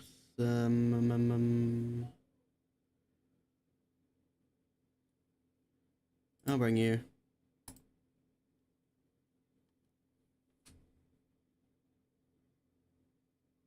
I think I'm hearing some odd noises from in there. Yeah, a rather high-pitched SOS is also a good indicator of wonderful happenings. Can you not giggle about sounds of screaming, please? I am familiar with this tone. The decibel range of the screaming is an exact match with Don Quixote. Wait, you have yet to conduct a threat assessment of the combat area. The area appears to be a closed-off space, which means, Otis, where Heathcliff was us, he would have said as such. Said what? I think I know. How bloody frustrating. Quit whining, pick up your tools and get cracking. Hey, that was pretty close. Ishmael soon blasted the door open with a powerful kick. Meanwhile, where the bloody hell are we? Why am I tied up? Ah, that is, some assembly line, if I do say so myself. I regretfully say that we are quite screwed. Forsooth, we are fated to become toys in a hydraulic press. Oh yeah, I got her completely by accident. Because in the morning, I just logged on to update the game and collect the modules. And I noticed that after collecting the update tokens, I had enough to do a 10 pull, so I thought, it's a brand new banner. What's the chance I get it the first 10 pull I do? And then I got it. Also, hydraulic press. It appears that when the time cometh I shall be turned into a roly-poly toy myself, that resists with every fall. Oi, shut your trap and do something, we gotta get out of these binds. Sir Heathcliff, I apologise profusely. 'Tis true that there was the teeniest bit of selfishness within me, that I wished to procure the Red Sacks cosplay set for myself. However, it was no lie that I wished to find an impeccable outfit. Why then, why do I keep getting messages? That's what I wonder. When you turn the internet off, can you check the front door is locked, please? Love you, good night. Okay.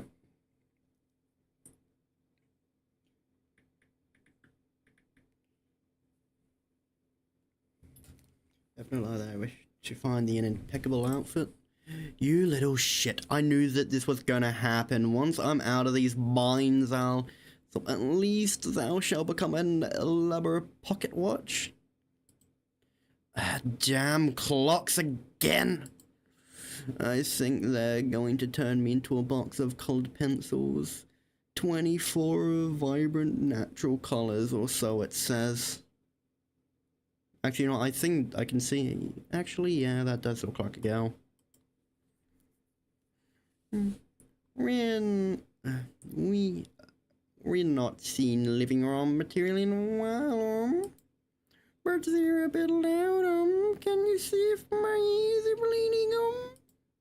The more they scream, the happier our reception this will be. Then let's cut a room. Boom. Heathcliff, Don Quixote, and what a relief, there's not been turned into gifts yet. Whistle, quite cozy in here. Everyone, how? Seeing how far you are in the interval already, I think you might be able to finish the next interval after this. There's another one, damn it.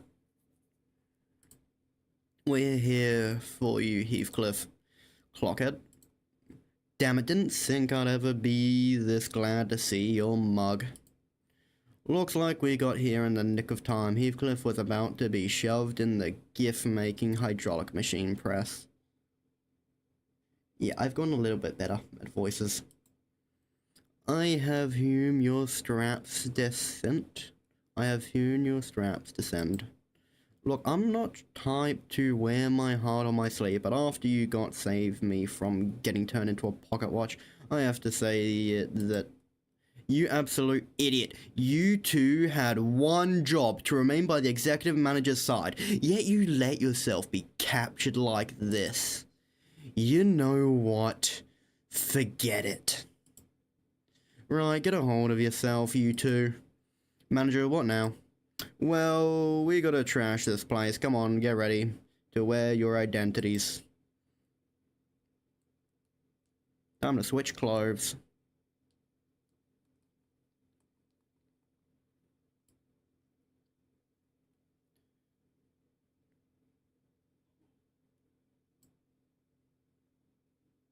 You know, another thing about it, I probably should use defensive attacks. considering I only brought 4 to a 5 fight.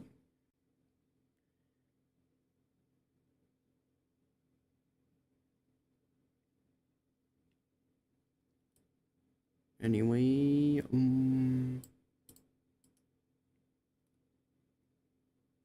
go like that.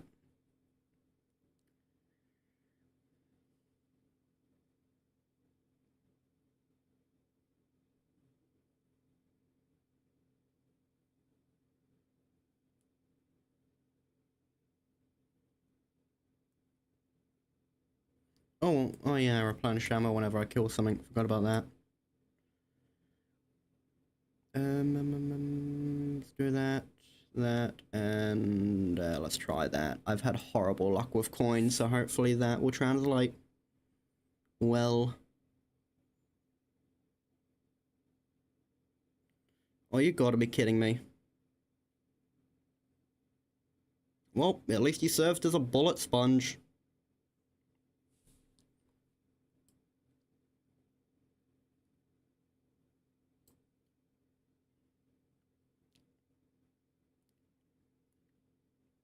Goodbye now, a sorrow in you.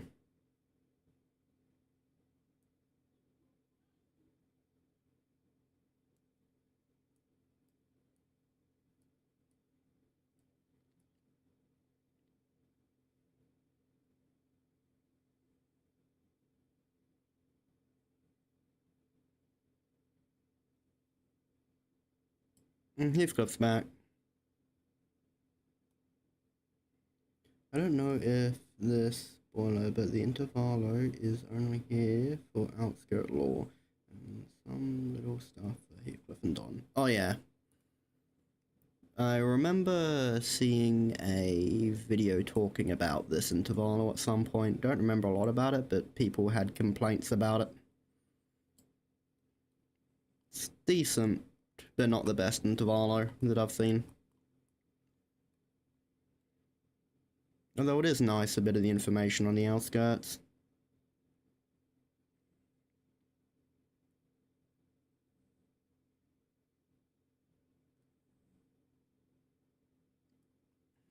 And Heathcliff is dead.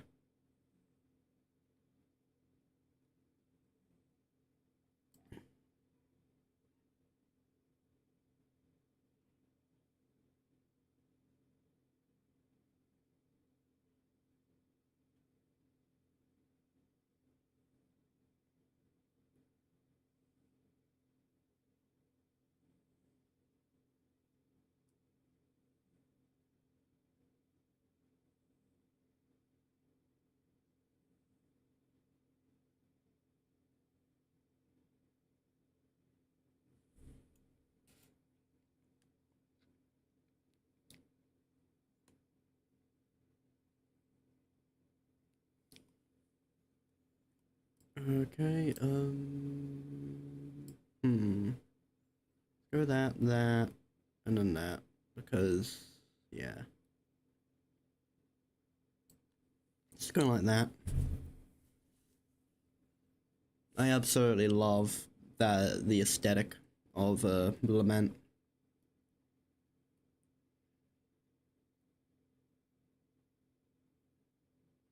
Pure aesthetic.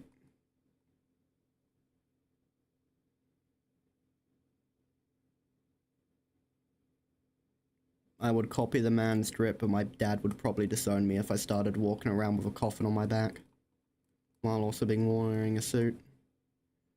Government probably wouldn't like it either if I had 2 guns. Damn Australia.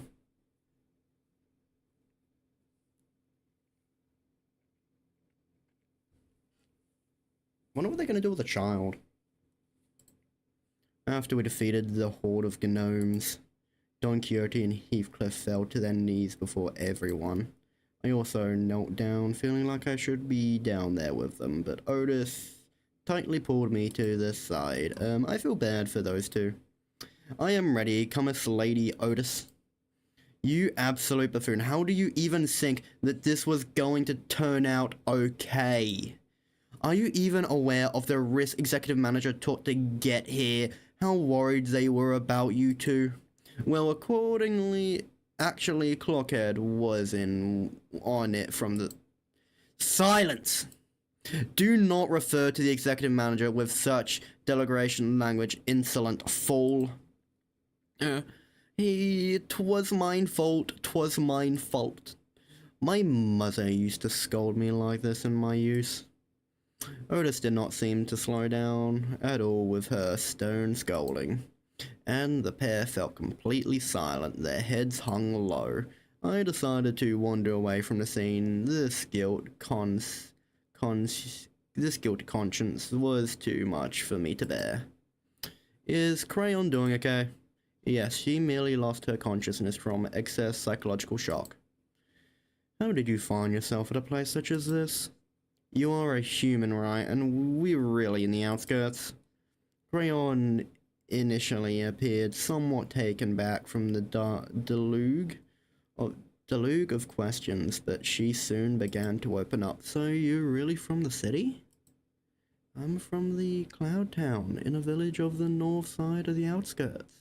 I can't do a voice for this. Are there really a lot of monsters like those gnomes out here that can speak? Yeah, there is some more monsters out here. Other than the gnomes, I've seen a few of them myself, but the village elders told me about the rest. Our village was built to keep the monsters out, to keep us safe. If this didn't happen, we'd all be preparing dinner back at the village by now. Yay. Gotta love boss fights. Have a absolutely great track record with them. So they raided your village. Yeah, and they attacked us with the hunters were gone, so we normally don't get raided by them around this time of year, so I thought we were safe, but they suddenly attacked us, rushing in on their sleighs. Some of us tried to fight, but we didn't stand a chance, and everyone that they killed got shoved in the sacks on that sled. I passed out from fright, and they thought I was dead too. I got shoved in the sack like the rest of the villagers. Oh, we forced you to talk about something that could have been easy to go through. I'm sorry. No, it's okay. Can I ask things too? Anything? Is it right that crayon boxes in the city have 48 different colors, and they have gold and silver colored crayons too? Probably. And there's just people in the city, right? No monsters like the gnomes that try to kill us, right? It's kinda hard to answer that, actually. Sometimes I'd climb a high hill to look at the city. I always saw pretty colorful lights from up there. So colorful that I didn't have enough colors in my crayon box to draw them all. I wish I could live in the city. If I lived there, I'd never have to worry about getting attacked by monsters. I could live happily. Man, this kid would have such a rude awakening. You can't have Christmas events without the Fat Man himself. That is true.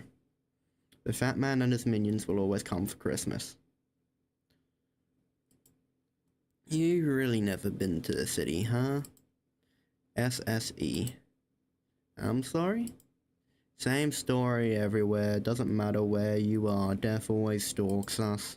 Whoa, that was so cool. Can you say that again? How? That was cool? Oh, did you guys see anyone else nearby by any chance? I don't think we ran into any other humans out here. No, but he has to be here. Just save us. Who do you mean? The best hunter of Cloud Town. If he was at the village, the gnomes would have... It appears that in the outskirts, there are hunters who specialize in hunting monsters, akin to whalers of the Great Lake, that is. But wait. So if they kidnapped and killed humans for these gifts, who are these gifts for? Queso! Of course the gifts are for our poor and kind neighbors who do not cry. Executive Manager, retreat. I don't know what has happened, but a large shadow was looming over us. What is that thing? I am Shanta, bringer of gift to our neighbors. Ho, ho, ho. I cannot do a Christmas thing. If you come into my room, be careful. Need to walk on. Okay, the man himself is here. Yep, wrapped in Christmas lights, and with the gut the size of the Titanic. The guffing giant, garbed in red, carried a massive gift sack on its shoulders. It was definitely not a human. Yeah, it was that Git, that one of the boss. Yeah, there is no way that thing is human. Hell, you would think that the head would have intervened with this thing. You know, blight of the city and all that. Lol, the crimson garb. That is the crimson garb that I spoke of. The pair immediately jumped for their knees and began shouting in unison. That's a red sack outfit. Oi, then he's already... No, the reindeer man too. Shut it! Cut the useless chatter for once. After silencing the pair with a short, stern command, Otis approached me and spoke in a low voice. Executive Manager, since he appeared to be of an intelligent species, I will attempt to parley with it, but we best prepare for a battle in case we talk full through. Yeah, that's a good idea. What do you mean by neighbors, wings, clients of the city? Oh, but we are denied entry to the city, are we not? Is that big lump of meat a gnome too? It happened to overhear the gnomes during our time in captivity. They call the master bear giant, which I believe is not a gnome. A giant? There really are kinds of monsters out here, huh? Dante, that's not an abnormality, is it? No, that's not an abnormality or a distortion. I'd say it's closer to the whales. Pretty good description. Oh, do you yearn for gifts too? Yet the kind already owns all there is to own. We and our neighbours in the outskirts wish so dearly for that very day, that only day we are allowed joy and comfort in human gifts. I see, you produce toys out of humans and gift them to those who harbour hatred for humans. Out of pure goodness of your heart, here we're all those who have been marginalised and exiled by humans. Gather and wallow. We pour our infinite hatred and care into packing these gifts. Ho, ho, ho. Quit the verbose way of saying I refuse to negotiate. Ho, ho, why do you come here and join us? Become joy to those who need it.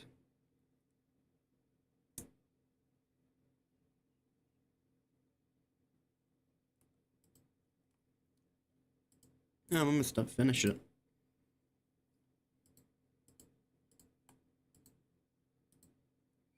Do I want to switch anyone else in? No, that should be fine. I cover both Slash, Pierce, and Blunt. We won. Dominating. I'm literally just gonna attract that dude so I can get his horse.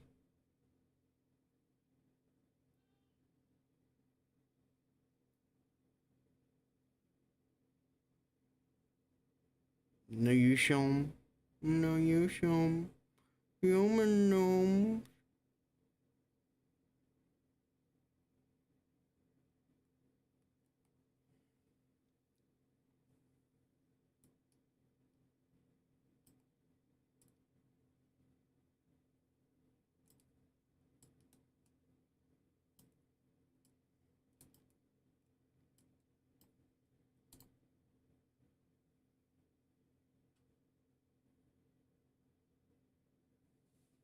Did he really evade all those shots, damn it? Fresh meat on. And they're all dead. What the hell is my cousin doing in the other room, damn it? Oh well. Let's get these bastards dead. And I have to use his third.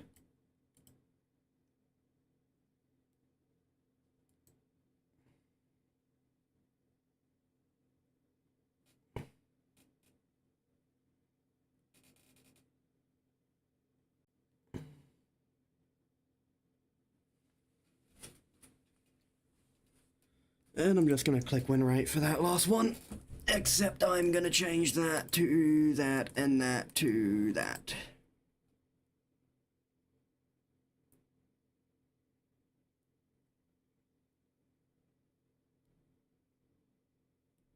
How low is the sanity? -6.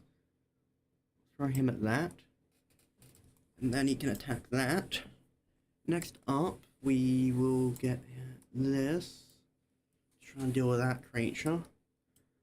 And then we'll send Otis and Salt to deal with them. Oh, yes, that's actually pretty decent. Oh, that did quite a lot of good damage. And come on. So weird to me that this is the first Outskirts boss I'm not sure we ever get in a PM game. That is true. That is actually really weird.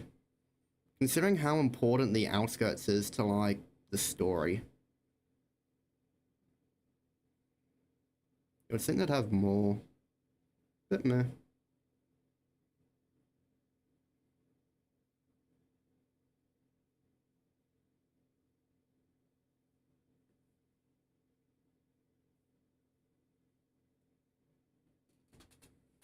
Okay, he lost that, so do that.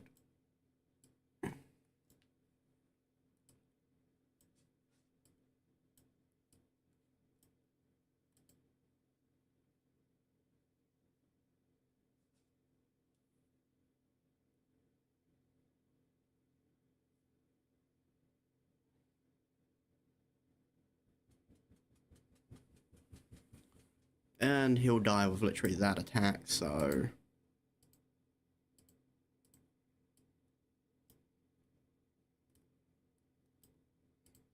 Let's change up that.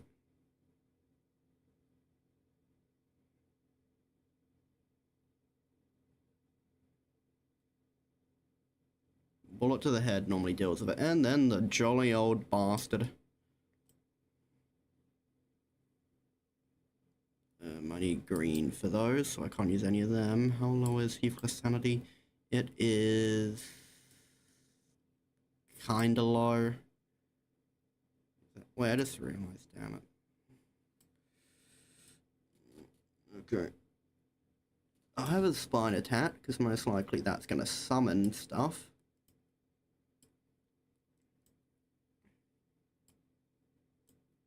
And I'll use that. You've got to be kidding me, damn it.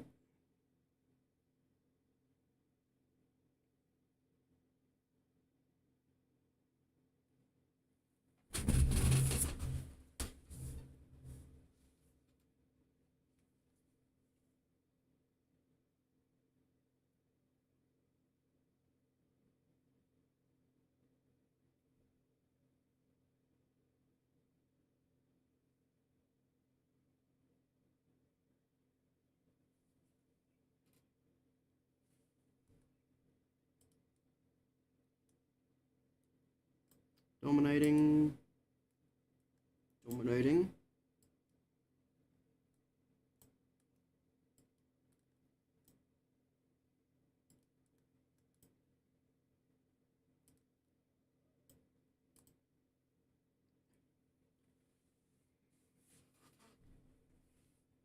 Yeah, this is the least strong boss I have ever fought.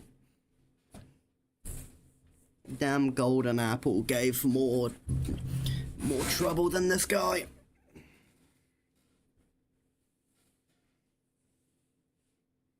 Yep.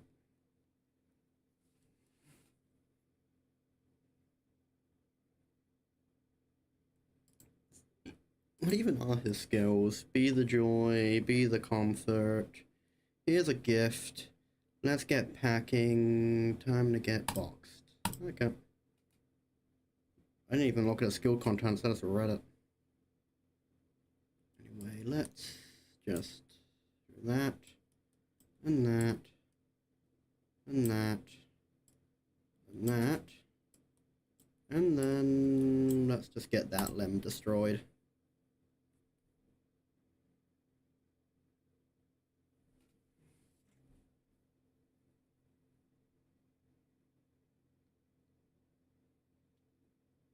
I was even moving, we broke his spine. I mean, sure, he may be a monster, but one does not tend to move after their spine's been shattered. Also, I am getting a new mic within 5 days, so my audio quality will hopefully improve. I think that's a nice detail to say. And he's dead.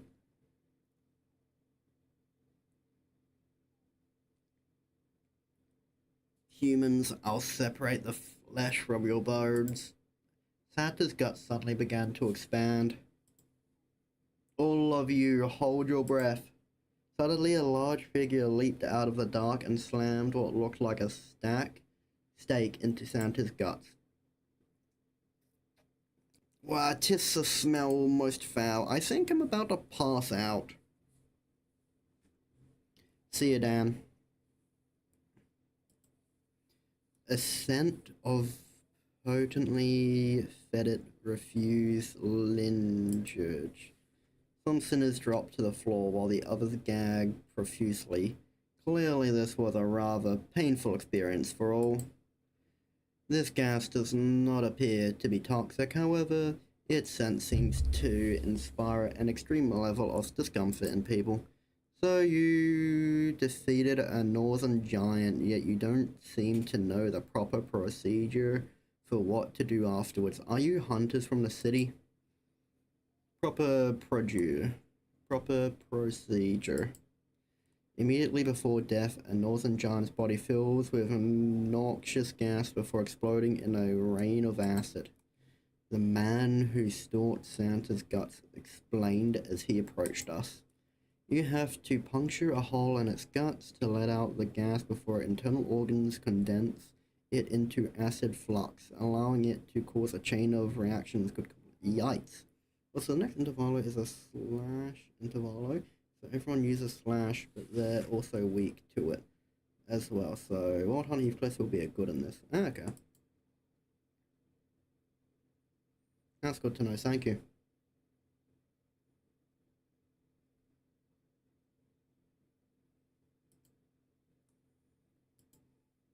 Journey end.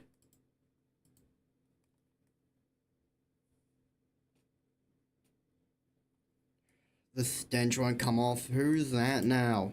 Mr. Domino. Also, the mini-boss in the next interval is easy, but not too easy, so don't take him lightly. Okay.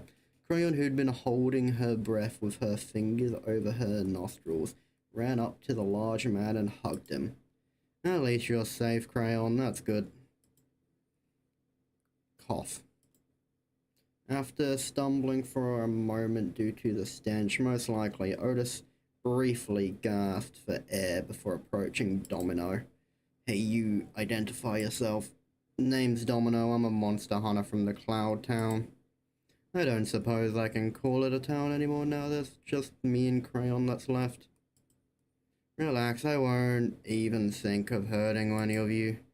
So you're the hunter that Gil mentioned.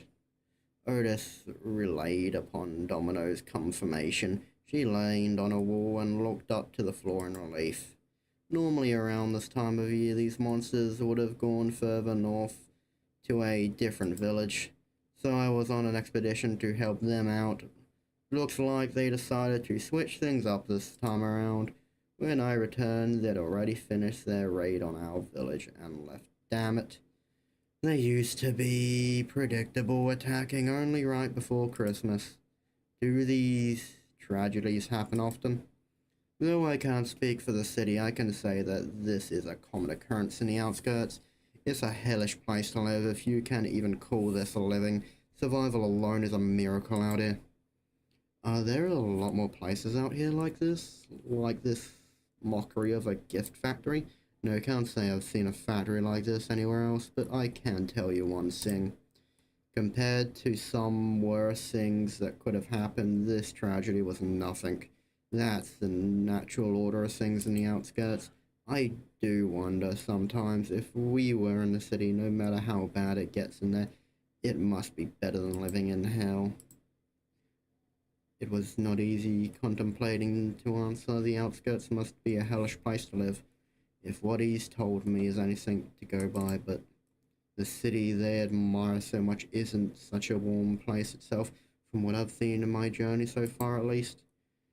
Then accompany us back to the city. Don Quixote stopped herself, realizing that every other sinner was giving her a look of disapproval. Thank you for your kind words, at least. I wish it were that easy. If I could at least let this child enter the city somehow, just like that.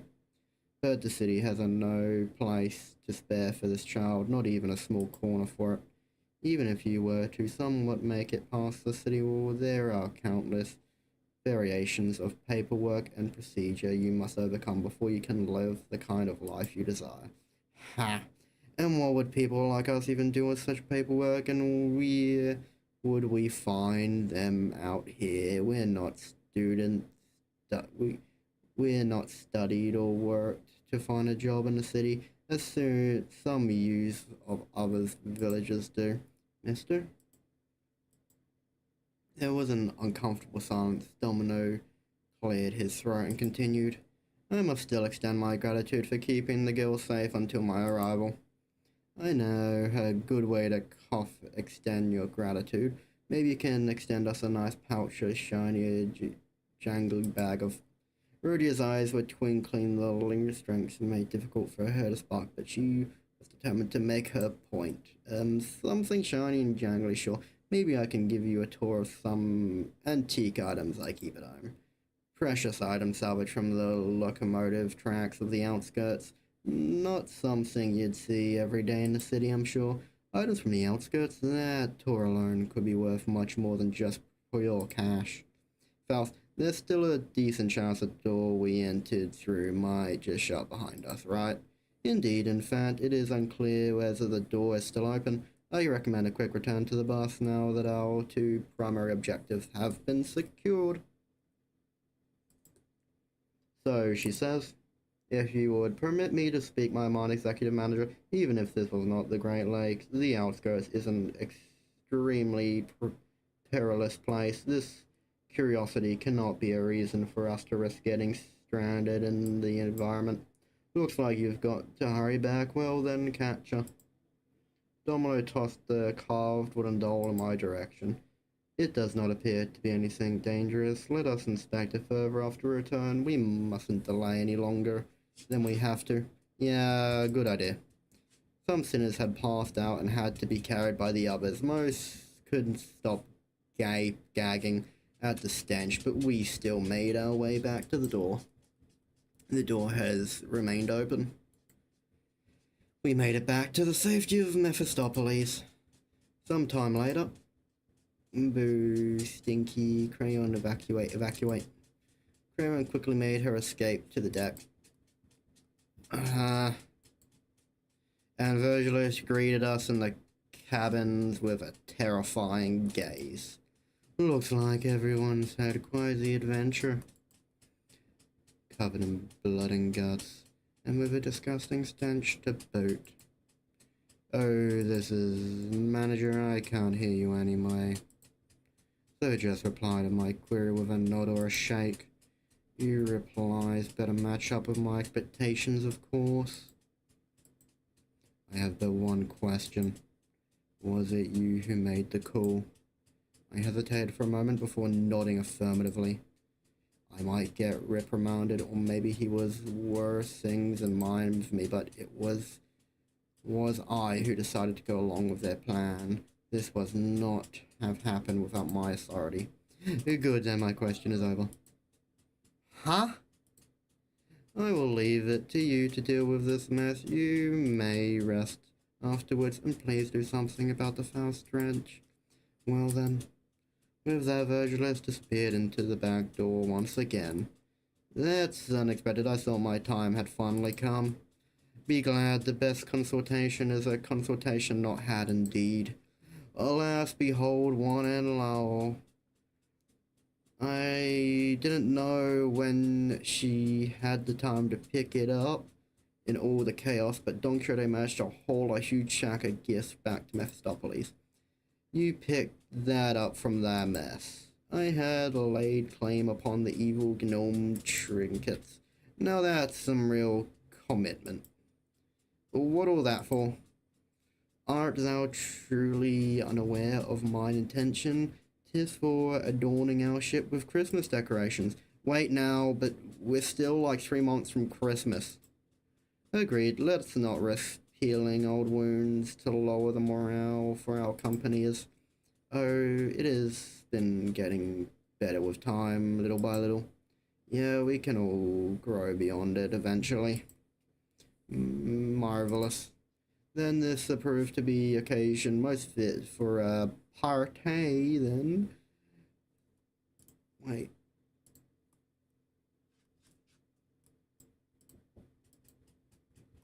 Oh, there's just no voice acting for this, I just realised. Don't tell me you went through all that trouble for some party decorations. According to Dante's explanation, this incident was spurred on by Heathcliff's need for an outfit. Heathcliff has been silently brooding in his seat, his face buried in his palms out of shame, most likely. Verily, verily, yet that very costume we had thought was worn by none other than that monstrous giant. I don't suppose it would fit Sir Heathcliff anyhow. Forget it. It wasn't the kind of look I was going for anyway. What did I say, Heath? We'll help you out as soon as we land. Okay, the outfit one thing, yeah, but you are speaking of the port ship we sailed past, the port ship on which the hair salon that printed those hair coupons conducted their business. The coupons could not be used as the port ship was not our charted route. Leave it to me to style your hair. I've done my sisters' and younger siblings' hair pretty often. We don't know how long we'll be floating on the damn lake anyway. Besides, I don't even know how to dress myself properly. I was going to attempt to trial and error method. Okay, damn, my eyes are watery. Why?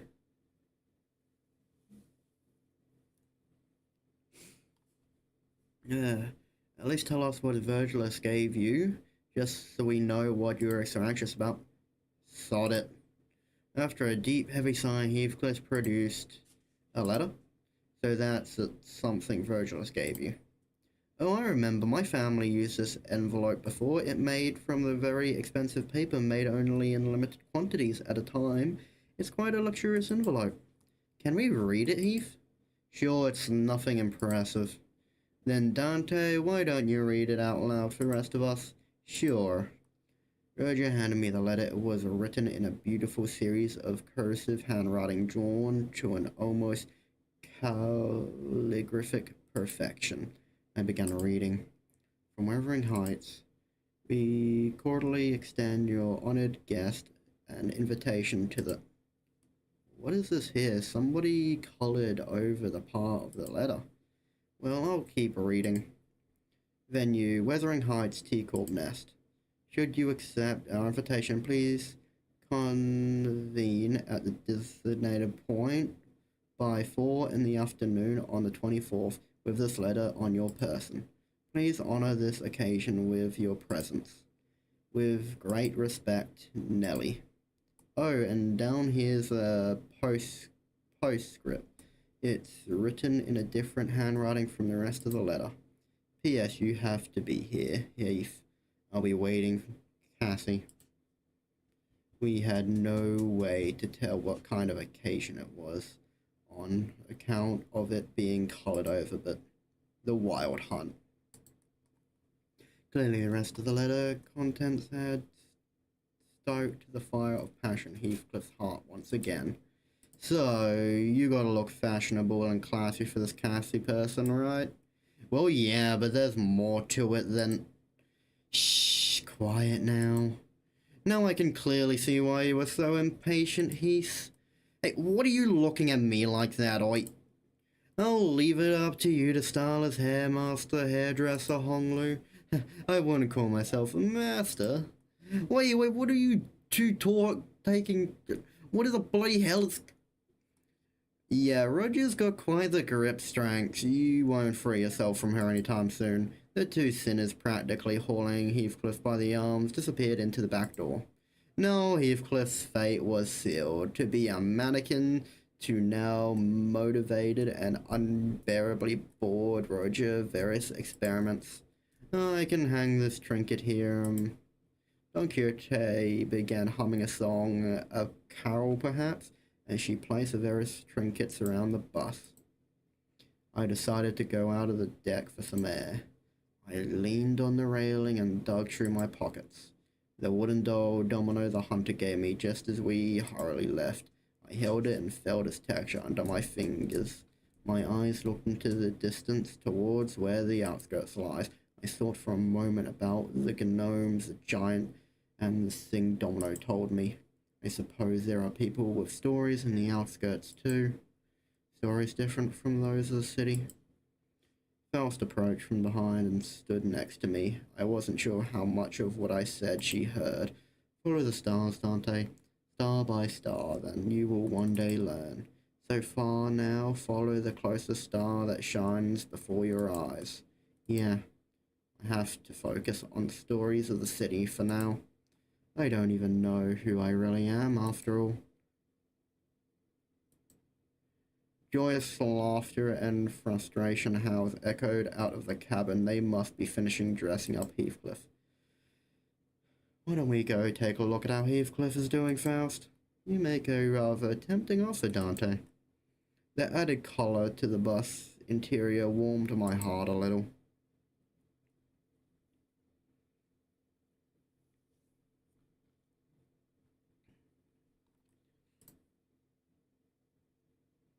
Yield my flesh to claim their bones. Second Walpurgis Night.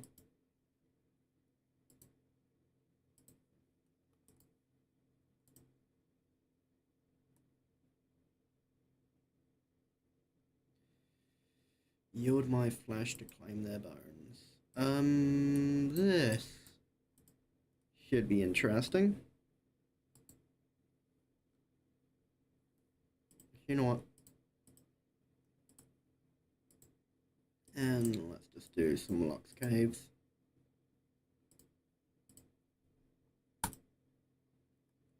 Yes.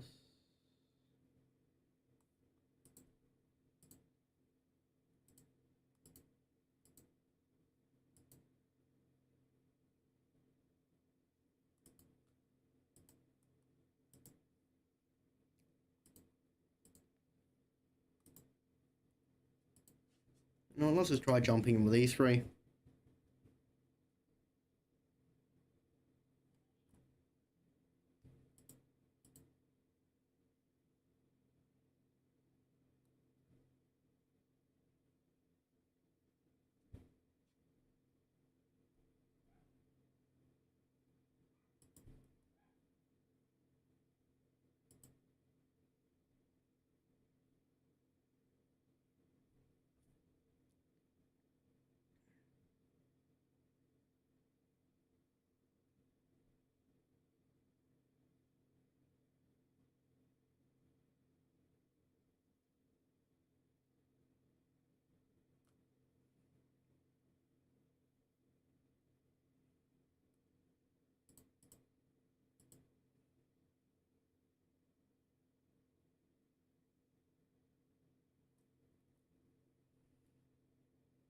Wonder how the streams are going.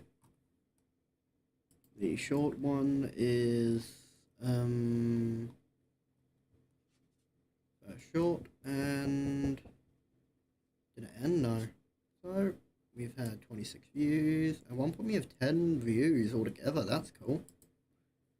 And this one is 25 views altogether. Let's spread out.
Well, 10.1 2 modules.